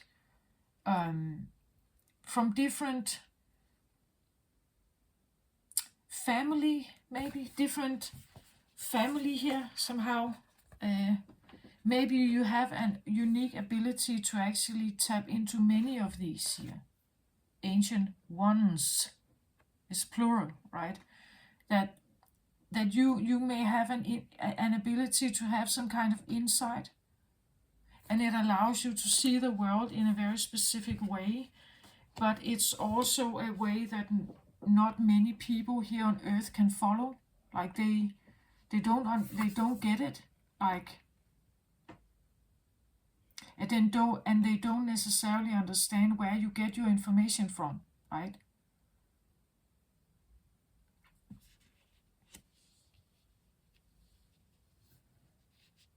And if you share it, again, if you share something that is quite futuristic, perhaps, usually it probably will not be heard much. Because if it's futuristic, it's something that hasn't been recognized yet. It's something that hasn't been developed yet. There has not even been a pioneer in this area yet, right? So if you have information here that comes in from different, I don't know, senders or helpers, guides here, if you have that, it could be that, again, this idea that all these different glasses of wine, maybe it's like you have this new specific, very pioneer idea about something. Let's say solving the pollution, air pollution around the world. You have an idea for this. And you have tried so many different factories and so many different, you know, like, so many different engineers. You have tried to talk to them, right? You have called and asked to have a business meeting with them to present your idea here, right? But it's like they're not listening. They're not listening, right? And there could be this feeling that you are kind of disencouraged, right? That why is it that nobody is listening? Why is it that nobody sees the potential of something here, right? Why can't they see the potential? This could benefit a lot of people, right? It would be helping the earth here, all of us.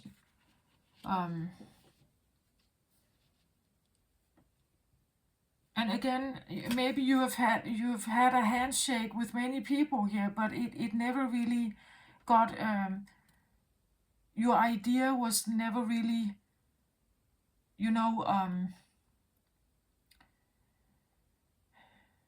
bought. Nobody bought the idea.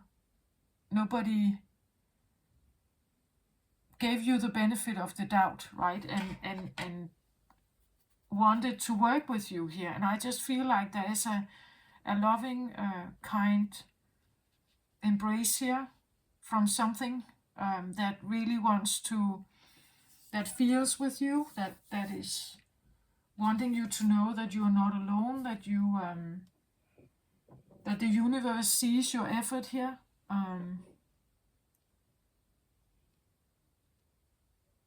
But it could be that you are, out of time. You are actually presenting something that maybe this is not going to be invented yet, that it's not even in people's mind yet. It's maybe 500 years in the future, right? But if you believe in the quantum field, there is no such time, no such thing as time, linear time.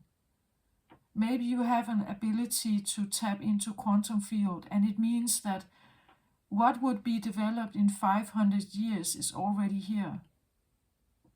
And that's why you see it, you hear it, or you download it, you have a vision of it in your head. Yeah. But when you look around, it's not here yet, right? It's not developed yet. But maybe it's almost like you have the engineer plans, you have all the sketches, you have all the drawings, you have like a total implementation plan and everything in your head here. Because you've talked to these guys here, and they know, right? But it could be that you are, like knocking on all these doors and nobody is opening the doors for you. Nobody is opening the doors for you. Your idea and your messages here, or whatever this is. Like it could feel like this realm, this place is not for me, because all the doors seems to close. Every time I knock on them, it seems to close. And there is this, I get a feel like a big embrace from the universe here that really sees your effort, that really sees how you have been trying here.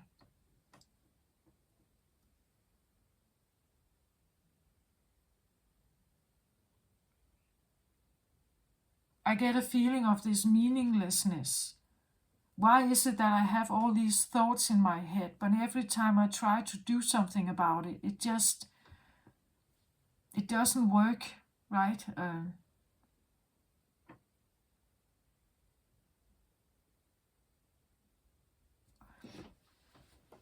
Okay, let's have some drivers on this, please.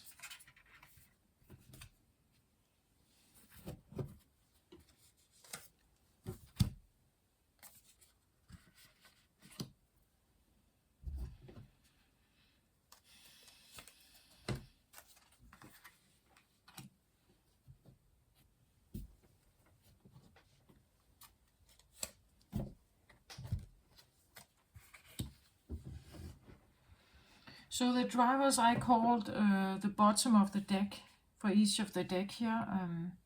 The driver is something in you that is driving you forward. And even though you don't know what that is driving you forward, you are still part of an energy here on earth, and you're still responding to the poles in you, like the magnetic poles in you. So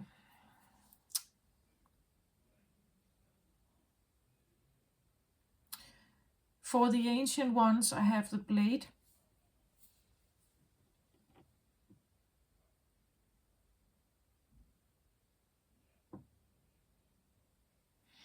For the fourth chakra, I have walking away. For the sound of the universe, I have trust your intuition. And the lovers, I have 9 of Raphael here.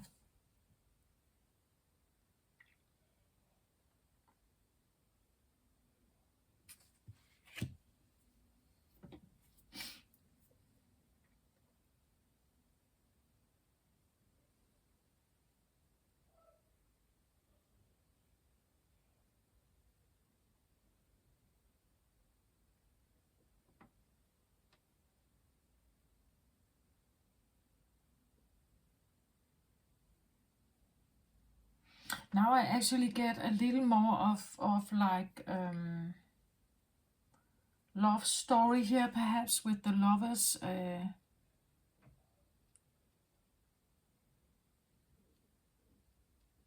I feel like I want to... yeah, it feels a little bit like this earth plane is not for me. Like,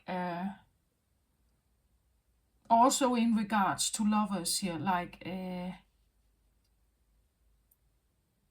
I think it's because you're actually standing with a lighter frequency than most people here on earth. Like you could have a, like with the fourth chakra, the purity of this, I think that you are,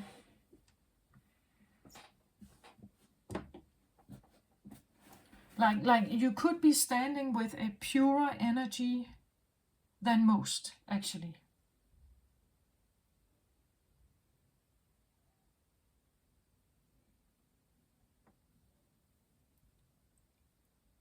And therefore, you get disappointed here. Like, every time you try something, you get disappointed. It's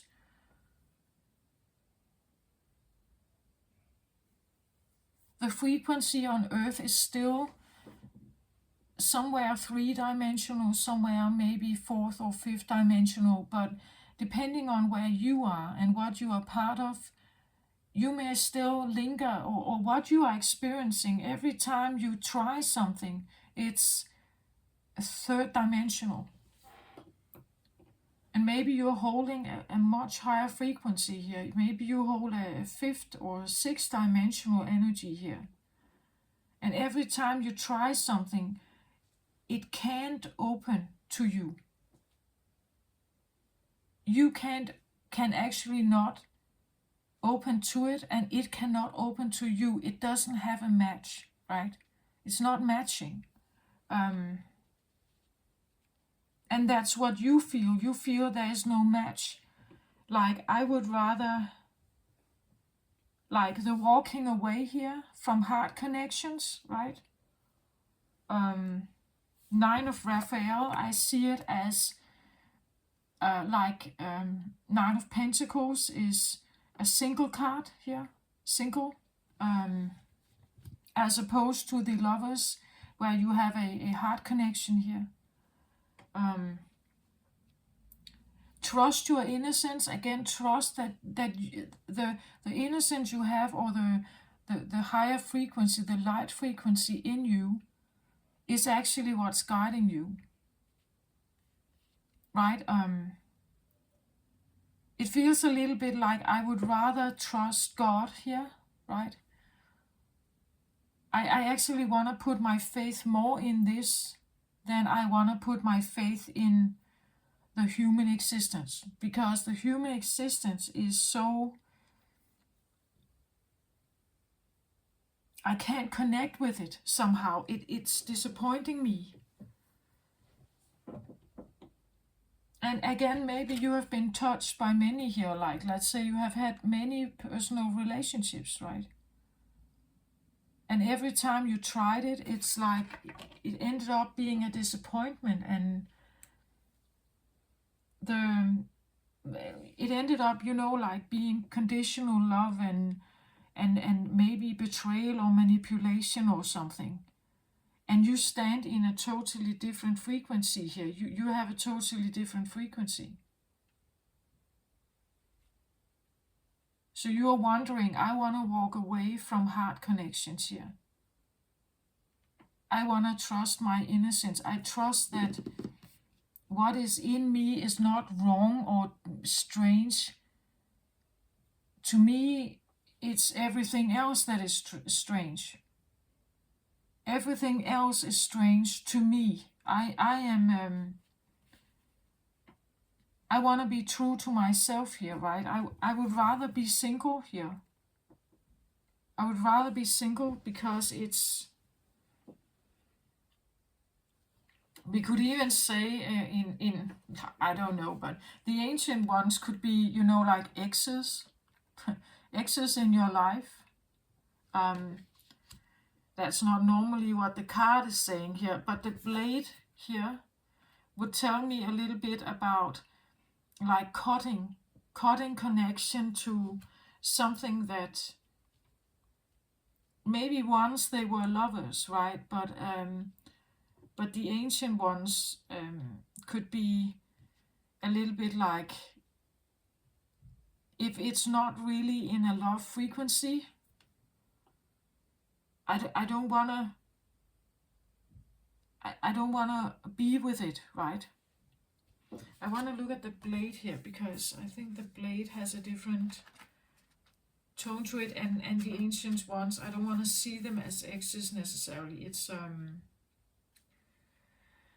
so the ancient ones and the blade here. The blade talks about sharpness of the mind, body, and spirit. Pointing upwards, it summons the power of heaven. When aiming down to the ground, it anchors the power of the heavens on earth. The blade can be a healing tool or a weapon. Wield it wisely, and it will transmit power, bestow initiations, cut energetic cords from the past, and sever toxic relationships. Use it with anger, and it will slash, stab, and kill. You are invited to draw your blade and use it. It is not auspicious to hesitate, to waste time in idle talk, or to hide from the inevitable. Heaven and earth are aligned to support you in claiming your power, so take decisive action. Overcome your fear of hurting others, unsheath the blade, and use it wisely. It's time to put down the sword and place it back in its scabbard. So there's an invitation to do something, draw it if you really need to, but the medicine can also be to put it back. It's time to put down the sword and place it back in its scabbard. Do not offer your blade in service to toxic emotions. You will be faced with an even more disagreeable future with the people or situations you are attempted to banish. Put the blade to rest until your inner fire has mellowed. Then use your blade with impeccable intention to cut the energetic cords that are tying you to the drama at hand. Set yourself free. So it seems a little bit like a driver here to cut from something. Again, walking away here. Trust your innocence. And the single card here.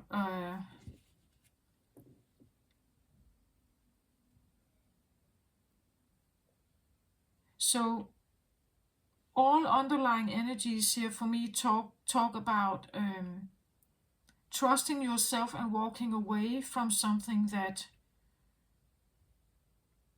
walking away, using time by yourself, sharpening your mind, body, and spirit here wisely, only cutting when really necessary. That could for me talk about like the earthly connection, right? And that is the driver. This is why these are here. These are the drivers. And this is maybe what you're currently exposed to. This would be that you would rather connect with maybe a faith-oriented spiritual realm and put your energy there, that you are driven towards, I don't know, religion or spirituality in your life, because of certain kind of disappointments, I think here. Certain kinds of disappointments. Again, maybe you're really wanting to yield this one. Maybe you're asking for some kind of guidance to not do something hasty or irrational here.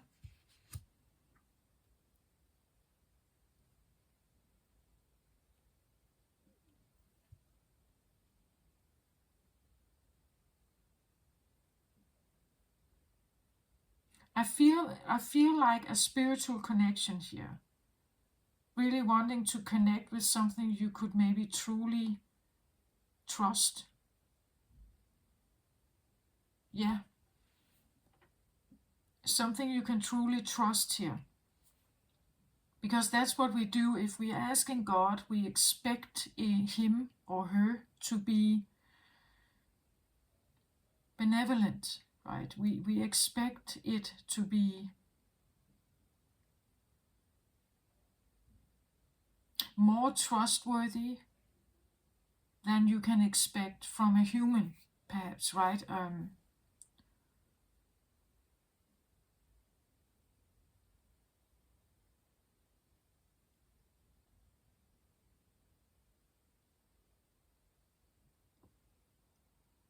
And there could have been disappointments, right? And you're kind of fed up with it, perhaps, right? So I'm kind of just,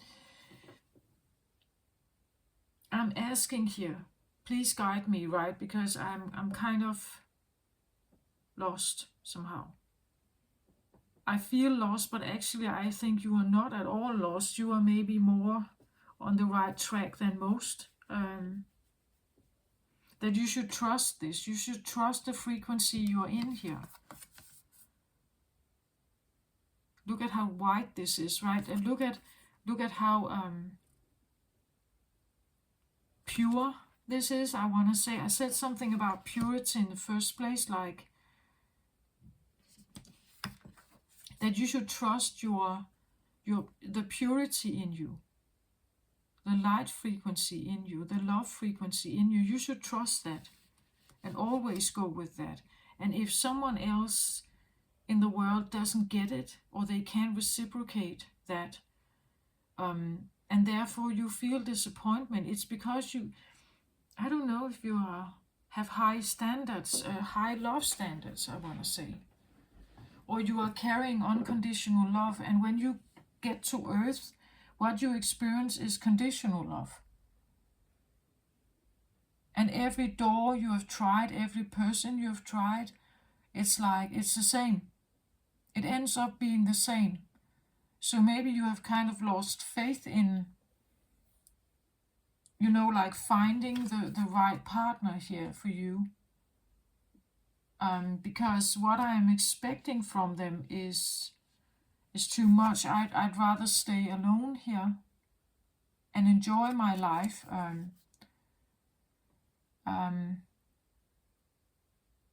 I'd rather stay alone here on an island, right, by myself, and cut certain things out of my life. It could even talk about being on the defense here. I would rather cut it out of my life, trust my inner innate, like, understanding. It's actually more important, I think, to preserve this. Like, you want to preserve this. Again, this feeling of being different, being like, I have landed on this earth and it's just like, it must be a glitch. Like, I shouldn't have been here. I shouldn't have been here at all. I don't belong here. The walking away here, right? The blade, and I just stick to myself here, because this is not. I'm not really. I don't belong here somehow. At least I don't belong in a relationship, right? The one I would like to be with, he is not here. Like, I can't find it here. What I'm expecting of love is not available here.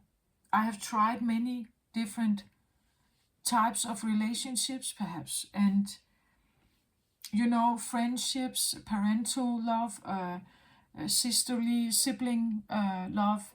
I have tried romantic love, romantic partnerships, and it just like it there's not enough depth to it, or commitment, or and you would rather trust something here in you than keep going, I think, than keep trying to drink more glasses or open more doors or having more relationships.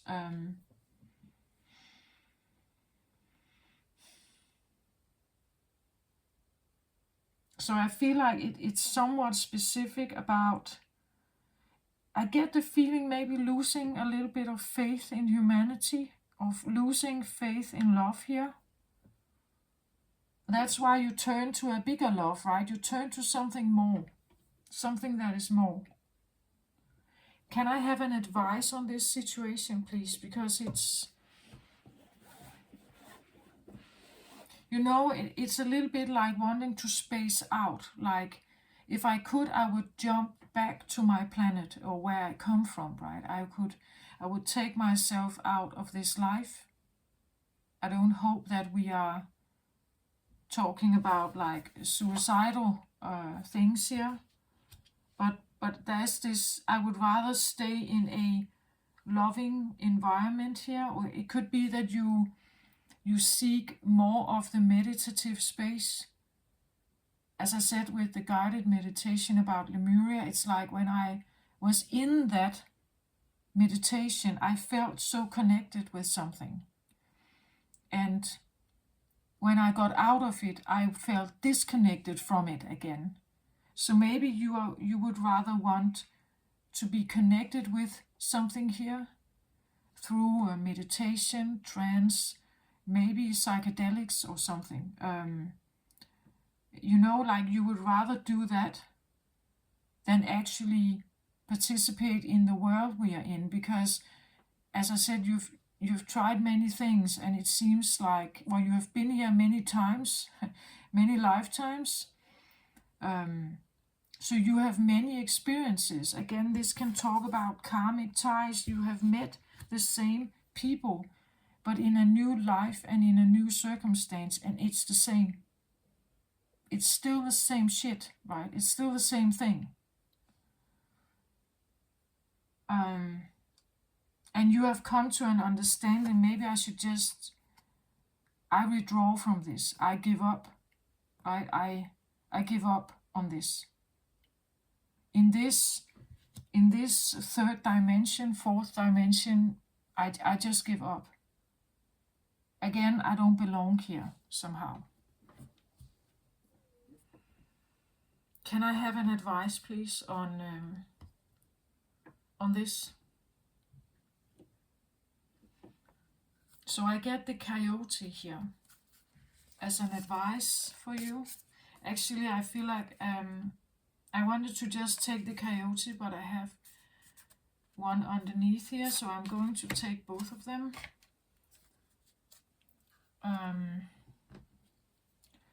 The coyote here.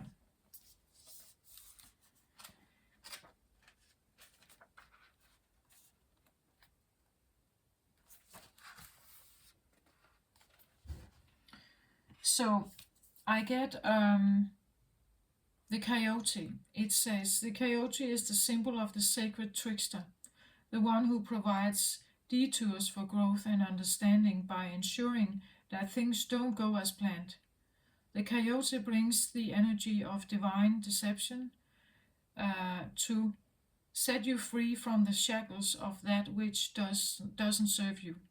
Sometimes it appears that you will get everything you want, only to find that coyote brings you the opposite of what you hoped for. The lessons offered by coyote may at first appear confusing, but they are most sacred and always for your highest good. So, if coyote calls to you, this is a time to pay special attention to detours and disappointments, as they are true tests of faith. You have set your intention and turned them over to the Great Spirit. Yet you may find yourself lost and confused when it appears you are being led off course, off the path, leading to your most cherished dreams and desires.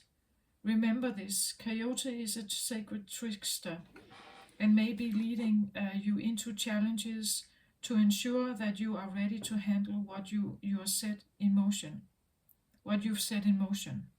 Great growth and understanding come to you when coyote calls your name. Are you being seduced by what you think you desire? Could it be that the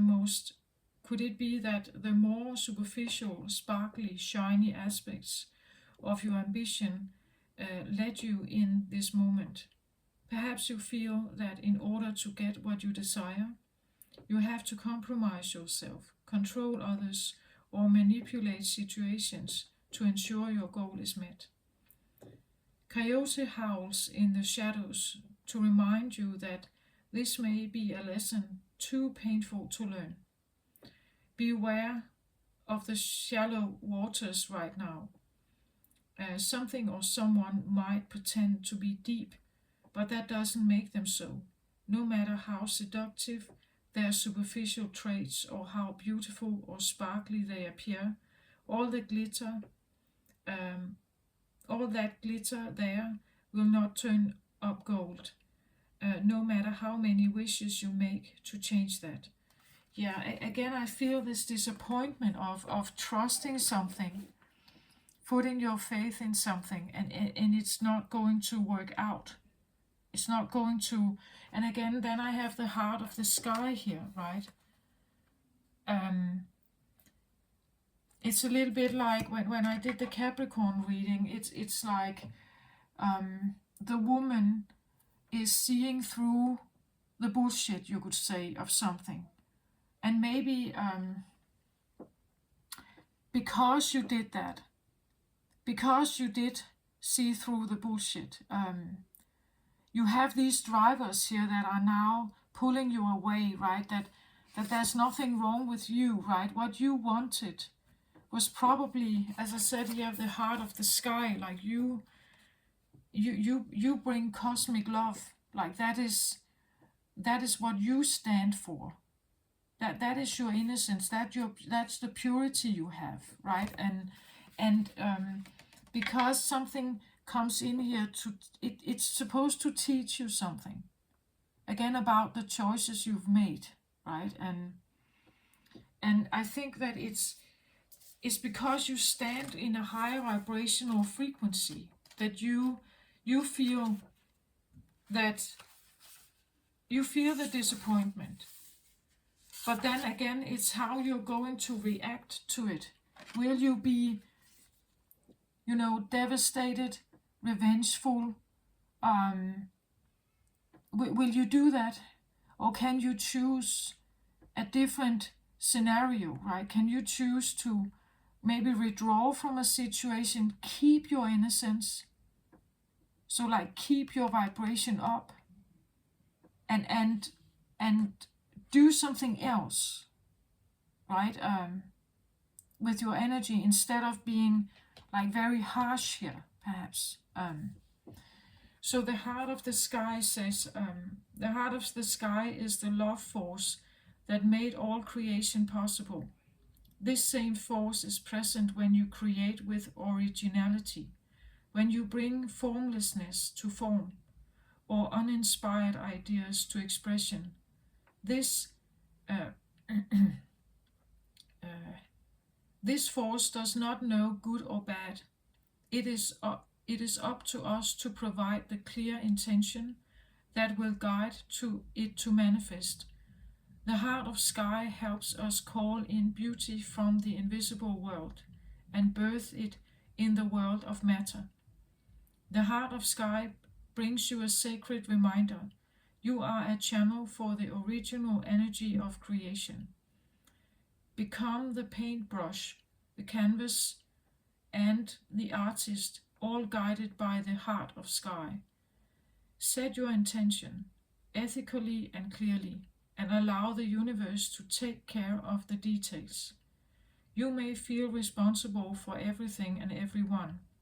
Perhaps you think you have to do it all alone. This takes you into a dark hole where you lose trust in the natural order of the cosmos. Shed your lofty senses of duty and recognize that this is a false prison of your own making. You can open the door and set yourself free in an instant.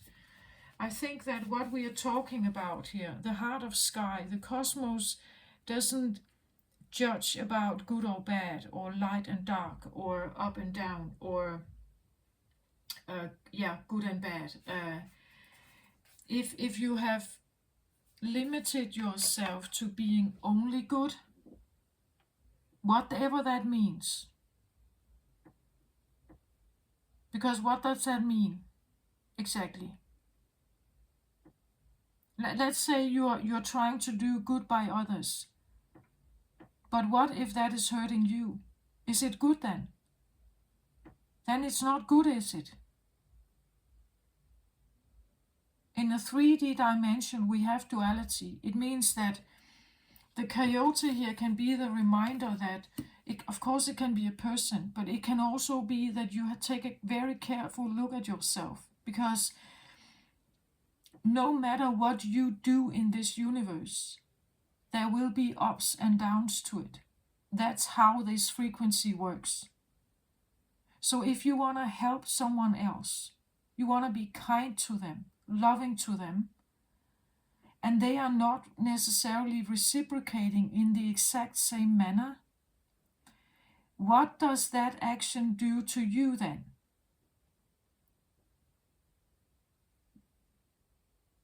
Let's say you want to put up your own boundaries. You want to be self-caring now. You are actually wanting to care for yourself.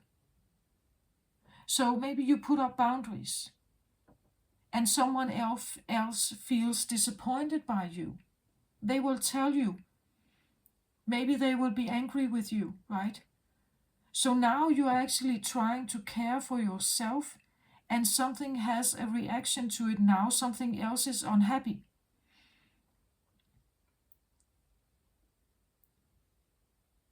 So which one is the right choice then? What are you supposed to do?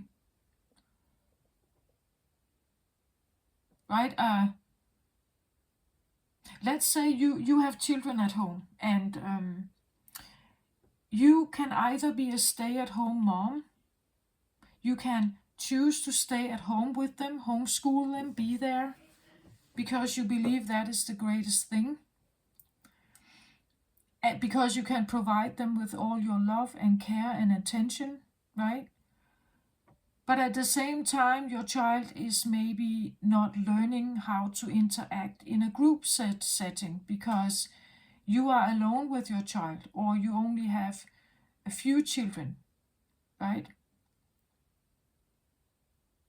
So they can't play, with a big group of children in the schoolyard.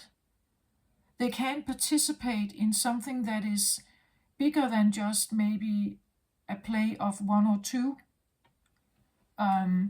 So is it a good thing to keep them at home, or is it a good thing to send them out? If you send them to school, they are now needing to be incorporated and navigate in a school system where there are teachers there, but none of them are their parents. The teachers do not have specific love for each, specific parental love for each pupil. And in the schoolyard, there can be a lot of noise because there are many children there. There can be a lot of fun going on, but maybe it can also be a little too much activity for some children. So is it a good choice to send them to school? What kind of education will they have there? Maybe it's the school prioritizes different education that you would do at home, right? Maybe your homeschooling will be limited by your own knowledge. Like there's pros and cons with more or less any choice you make here on Earth. That is part of the human condition as well, at least in the third dimensional energy. And maybe that's also what you are gathering and being the observer of here. Maybe that's your purpose, to study the third dimension, right? What does it mean to live in the third dimension? Maybe that's your soul's overall purpose. But it's not what brings food to the table here in human form, is it? So the coyote here can be, it says it is the cosmic trickster.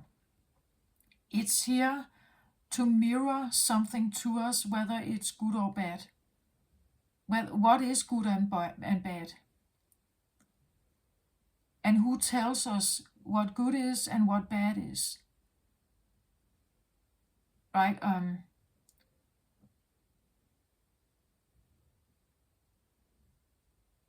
And it's interesting how good can only be good if bad exists. Bad can only be bad because good exists. Right? Light is only light. Light is light and darkness is darkness, but these two cannot exist without the other. The hero, right, and the villain, right? It's like the villain is only a villain because something else exists. Right? So there are these opposites. And of course, on a scale, you could say on a scale, you will have good here and bad here, and then you will have something in between, right? But when we have these opposites, and it's everywhere, night and day, up and down, morning, evening, good and bad, tall and small, thin and thick. We have it everywhere. There's always a comparison. The human condition of being in the third dimension is comparison between these two elements. They're very present. So when you do good somewhere, and maybe you do bad somewhere else. Like every choice you make has a flip side to it. And we can't seem to satisfy all at once. If we are trying to do that, maybe you're sacrificing yourself in the process.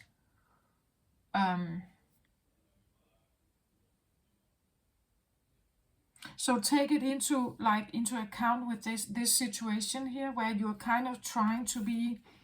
I don't know if this represents, the saint, the purity, like the saint part of you is maybe very, the light frequency in you is very prominent.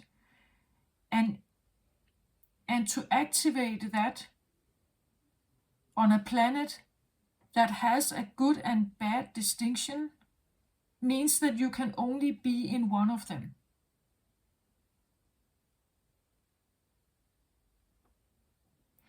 So to be a light worker and to be light, to hold light frequency, you can only be on one side. Right? That would be the logical thing, but the point is that you can't. Even as a light worker, you can't. If you wanna, if you wanna be single here,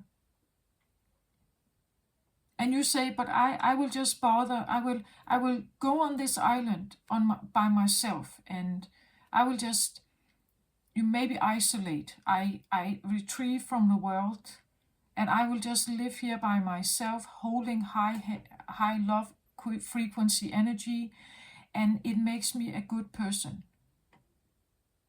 Yeah, but what if you have people who care about you and they don't understand why you're disappearing?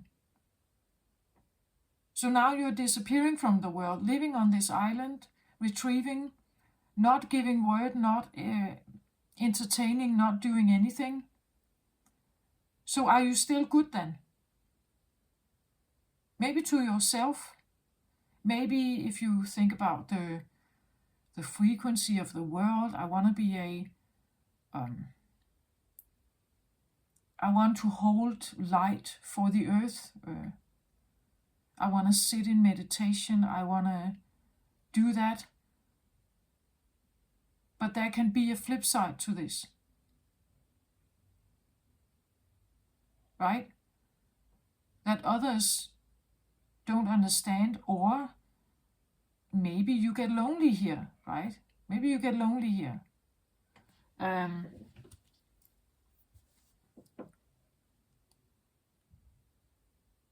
So how do we navigate a situation where, again, feeling even just the idea of feeling disappointed in others, feeling sad and disappointed with others, to feel that is not holding light, but it's not a high frequency. Does that make you a bad person? No, it doesn't. It makes you connect with the human part of you, right? You are human. And even if you are like starseed, even if you have like very high frequency with you from your birth, you live in the third dimension. You can't escape it. Like you can't escape the flip side.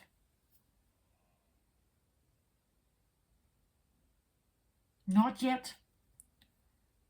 The frequency is not high enough. We need the fifth dimension here, right?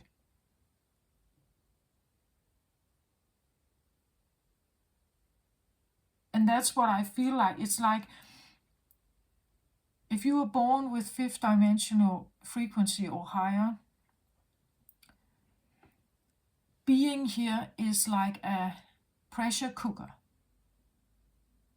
Because you can't escape the third dimension, no matter how much you try. The frequency is not there yet. Many people need to wake up and do the shadow work to change some of this. And to relieve themselves of this idea of good and bad. And the idea of good and bad also absolutely links to the human condition. Because we are in human form, as I said earlier on with the story about Zeus and this young man, because we are in human form, we are mortal, and we are aware of our mortality, and live with it every day.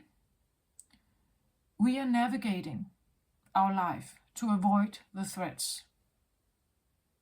We're navigating it. That's part of our experience here on Earth. Therefore, our mind selects what is a good path, what is a bad path. Where is that? Is it safe or threatening? Safe, threatening, safe, threatening. Our mind does this all the time. So even if we don't want to, we are still navigating these waters here. We're navigating the world in that way. Safe, not safe, safe, not safe. Or maybe in between. But there's this outer pole always constantly, and we are navigating it to survive, to be safe. And when we are safe, we consider it good. When we are unsafe, we consider it bad. So everything that has to do with unsafe over here, or unsafe, is by definition for the human body bad. All kinds of illness, starvation, sleep deprivation, all kinds of stuff that makes the body feel threatened is per definition bad. But Zeus doesn't know that. Like he doesn't care. He is a spirit form. He doesn't know. He doesn't know. Right? It's like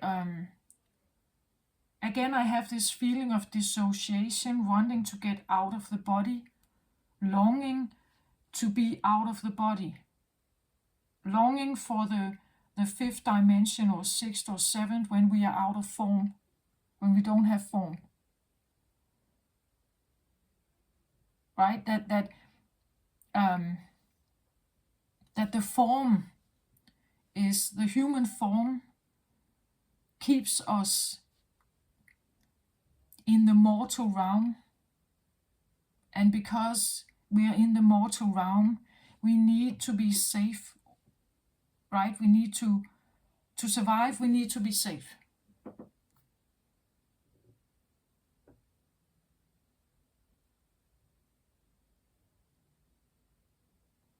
That could be like one of the things that the coyote is here to teach, right? It is the cosmic trickster, is that you can't escape that. If you are in if you are in physical form, you can't escape it. Any animal lives with this every day, and we are still kind of an animal.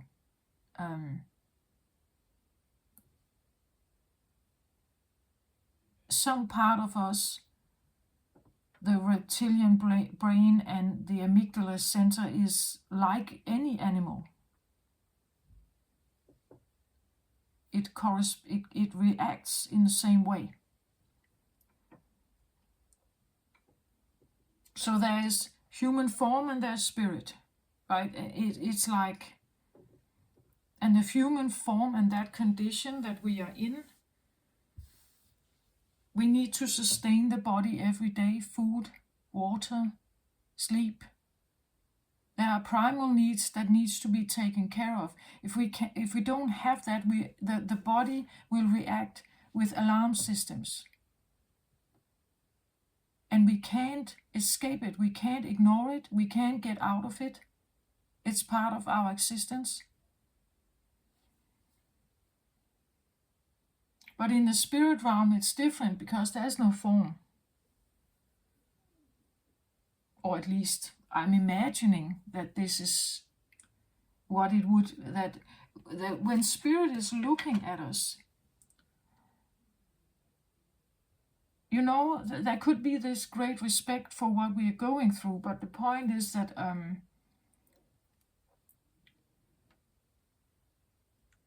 again, then to say that, I may need to say also that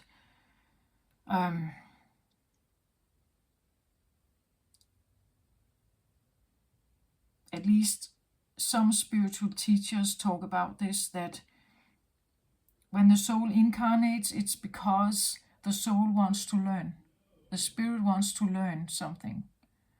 So we incarnate here willingly, voluntarily, and our memory is erased, right? So we get in here like a blank canvas as a baby, and we learn something from it.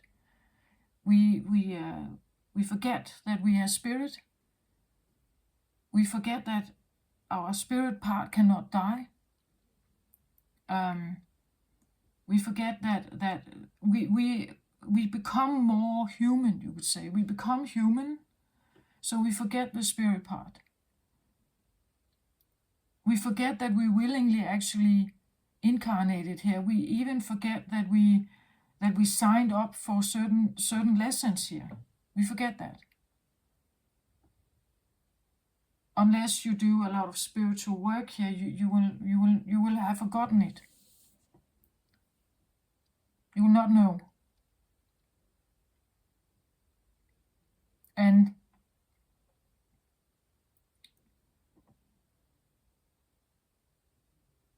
I feel like there is this understanding that the spirit world is looking at, you would say, all these incarnated souls as like they are proud and they are very, you could say it's like a soul school. Like the souls are attending school when they come to Earth. They're learning something about what it means to be mortal, to be someone who is not spirit.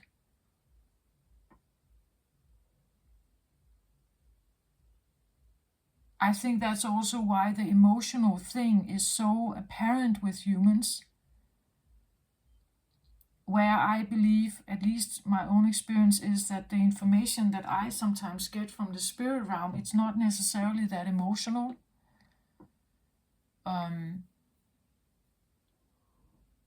Because it doesn't really operate in that way.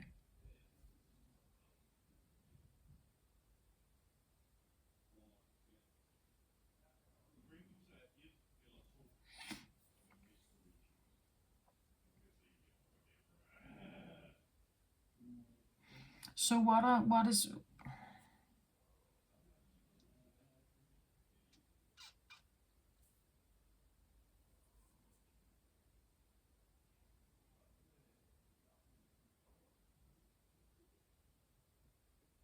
becoming aware of this idea of good and bad, and what you consider good and bad. And why is it good and why is it bad? Think about it. Isn't it because it links to your human existence, your body?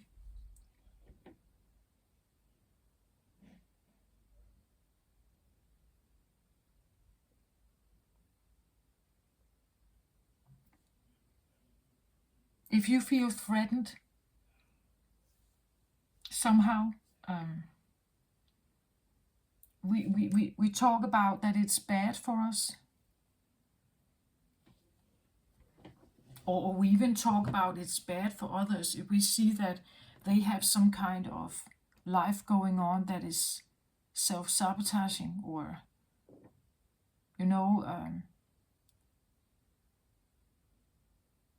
we want to help them. Maybe we want to help them, right? So we may have the best intentions, but it's because we have judged something as bad.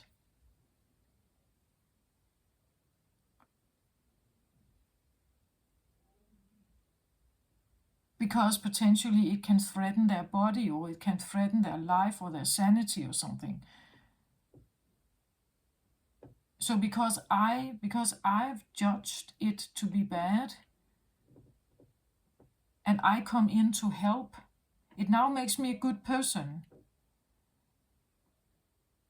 You see, but did I ask the person? Did I ask them?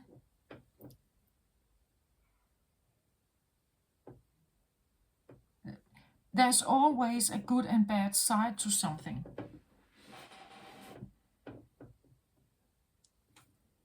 By offering my help, I am simultaneously judging their situation, am I not? By offering my help, I simultaneously say, I see that you are in trouble.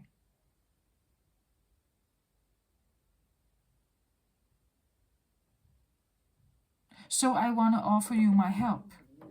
That seems like a nice gesture, right? But the other person over here who is now getting this communication from you, maybe they don't see themselves in danger or in any kind of threat, or that they need help at all. So even though this is seemingly a kind gesture, it's also a judgment.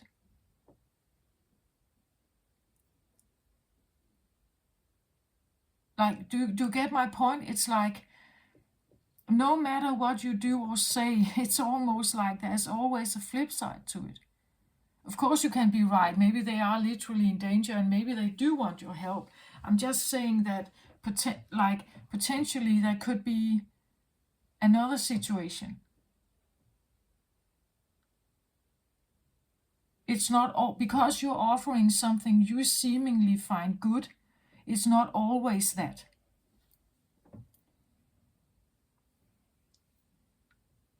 It's not always that. It depends on this other recipient here, right? It depends on this other person, or, well, I send out these messages, right? And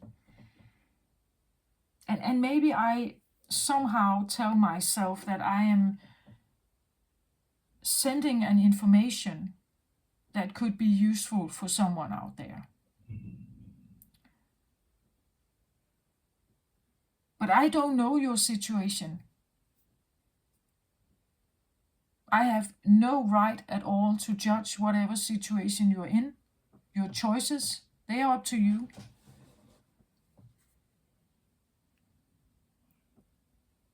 Potentially, I am suggesting that there is a better way, a good and bad life.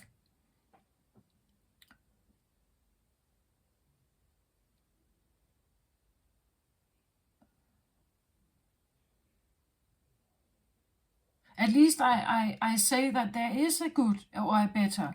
There is a life that is more safe, and there is a life that is more threatening. If you live a threatening life, unsafe life somehow, or you feel unsafe, and you have found my videos or my channel, maybe you will find something what I say that flips the way you look at things a little bit. But you are clever, Aquarius, so my Mars is Aquarius, so I feel like I relate. But the point of this is that I can't say that. I would never call myself a guru or something, right? I would never say that about myself, because it depends on who I'm talking to. It depends on any situation. It depends on your circumstances, my circumstances, anyone else's circumstances. There's always another angle. Maybe that's what this is about. As I said, there are so many angles to consider. Maybe you feel like I have tried to consider any angle with someone, and still they are treating me miserably. Still they are not. Still we are not finding common ground. You know? Because if someone doesn't want to find common ground with you, and they have closed the door, they won't. And you can do whatever you want here. Maybe that's what the coyote is about, the cosmic trickster, that if you met someone and they closed the door on you, and you have tried anything here to somehow have a connection, to somehow have a deeper love, to somehow have a higher frequency love, to have conditional love, you've tried a lot of stuff here, to the point that you reshaped yourself, to the point where you changed all your own values to fit theirs. You know? Just because you wanted to prove a point, just because you wanted to be right, because you wanted love to prevail or something. But in that process, you destroyed yourself. You see? That is not loving, it's not caring, it's definitely not fifth dimensional. And it's also not unconditional love, right? Not if you hurt yourself.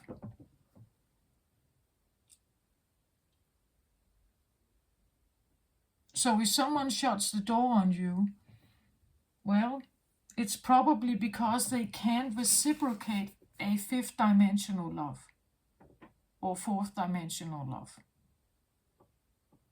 Right? It's because they can't reciprocate that. So don't even try. Don't try. Right? Don't go there.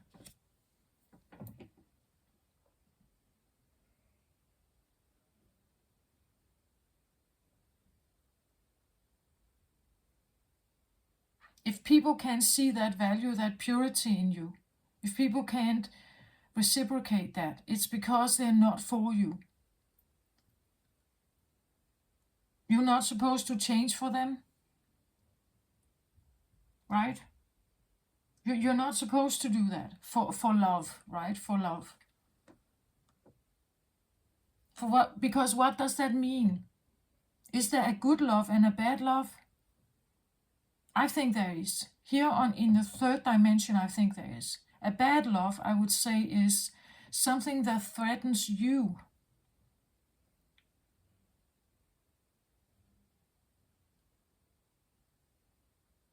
Like the purest part of you.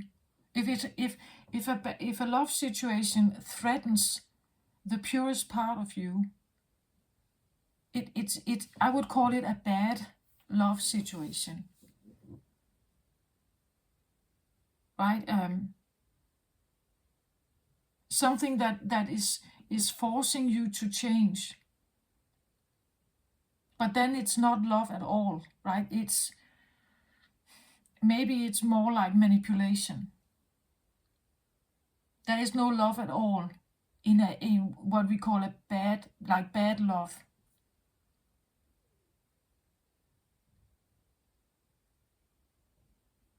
It's definitely conditional, probably highly manipulative, and and like parasitic maybe, or like only one way stream. It has nothing to do with unconditional love, respect, trust, equality between the genders, or some equality between you. No. Because it's generally threatening the core of you. And you, love shouldn't be about threats. Like the feeling of being, like feeling tension because you feel threatened somehow, or you feel competition or something.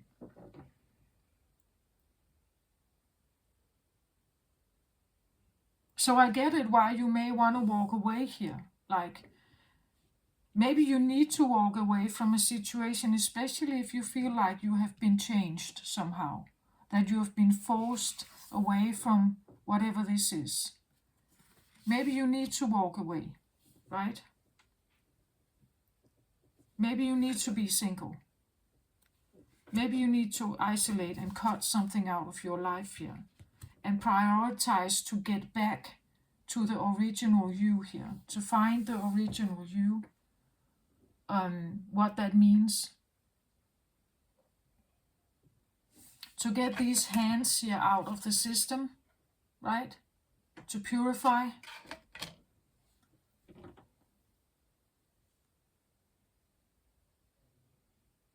But also to know that there's no such thing as good as and bad, not in the cosmic realm.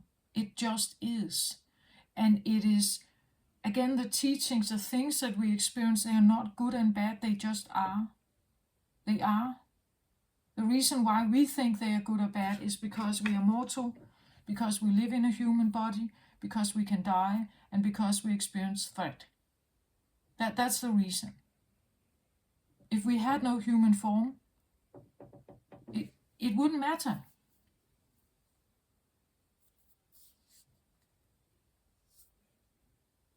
So still with an advanced, much more advanced brain, still in this era of time where the human mind has been creating such enormous amounts of products in the world, we are still just animals. And that is a faith that we cannot escape. So incarnating in a form means that you still have to deal with this. Maybe again, this is when I talk about this, when I do this, it's like repetitive, have been doing this again and again. Maybe there's something you're trying to figure out. But you have incarnated many lifetimes. And it's the same thing. That you end up with the same kind of barrier, the same kind of problem, the same kind of, you would say, limitation. And the limitation is perhaps this, it's the human form.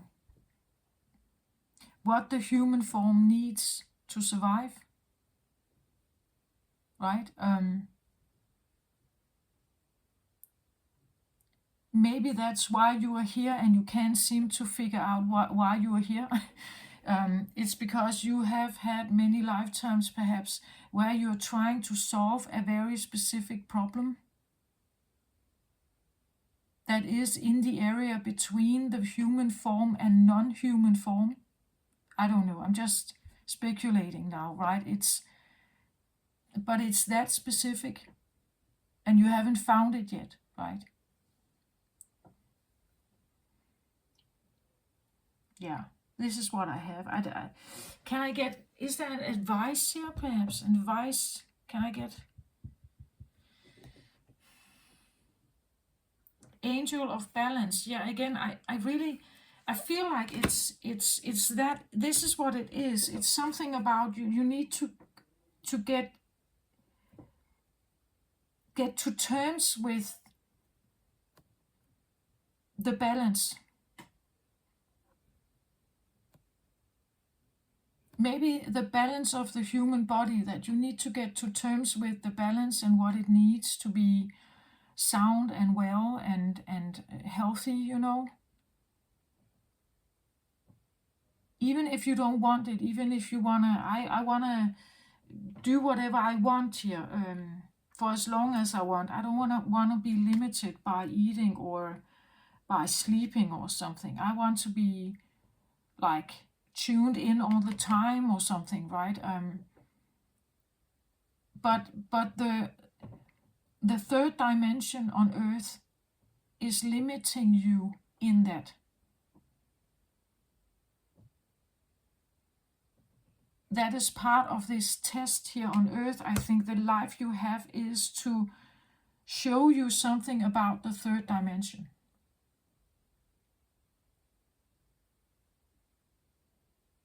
To show you something about duality. Up and down, day and night, form, no form. Human, spirit. You know, like that there's these outer polarities. Warm, cold, you know, life, death, things like that. It's all about these very specific themes.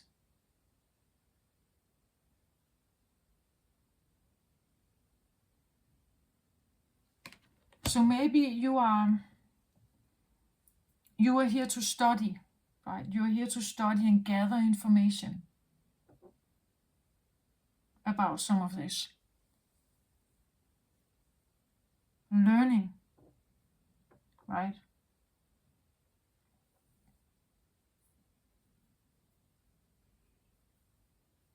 Maybe you are fascinated by the in-between, like a near-death experience or something. What happens in there, right? Something like that. Maybe not now, but I just think maybe later on, or maybe the near-death experience has been in a previous lifetime. Maybe you have already done that.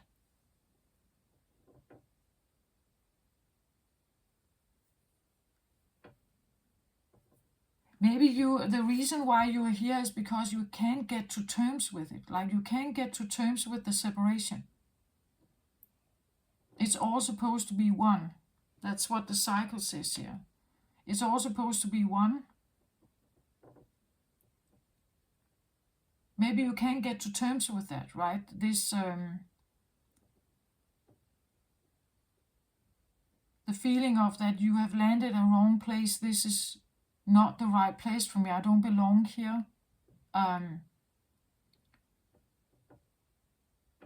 Something like that.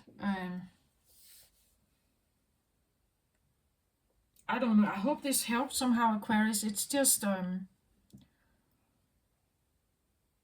can be so many themes going on here, because we are now involving the cosmos. That's Aquarius realm. It's so big, right? And so many mysteries and so many, I don't know, mathematical equations and the mystery of the universe and who is God, and that there's all these. It's very big here. But I also feel like yin yang, dark night, up down, you know, all this balance, form, non-form.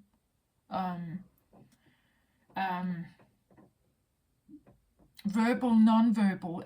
There's always a contrast or a pro and con. There's this.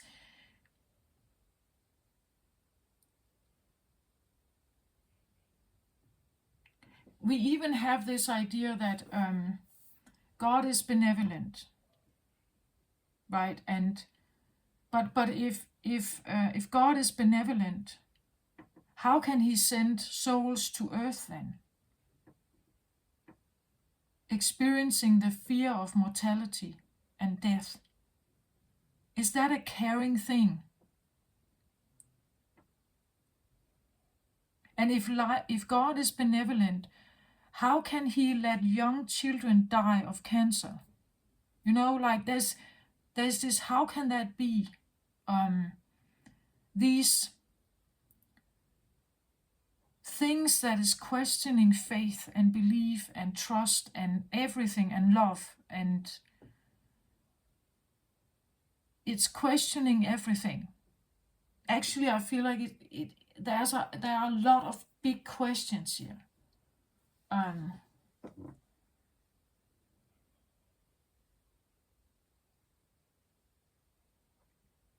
And still I have this feeling of questioning, sending out these questions to the universe, and you get an absolutely overwhelming silent reply. Like it's like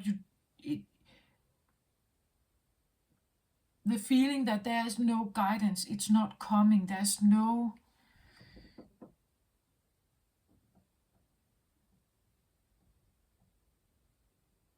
I sent out all these questions, I have all these questions, and I get absolutely no reply.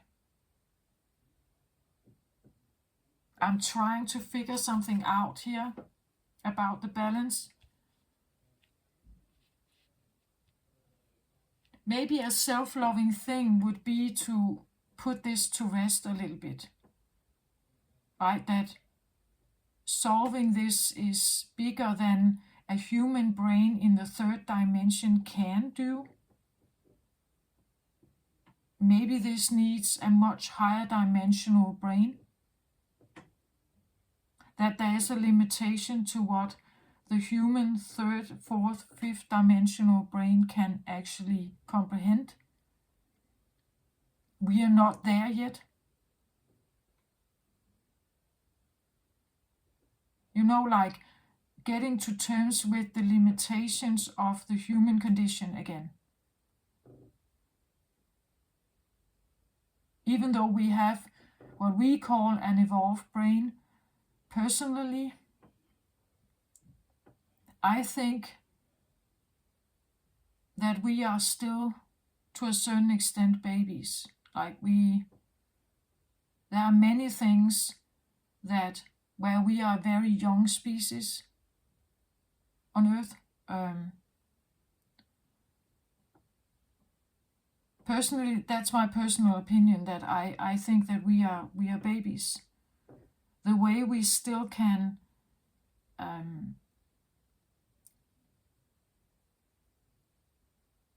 the way we are still handling our emotions are very young.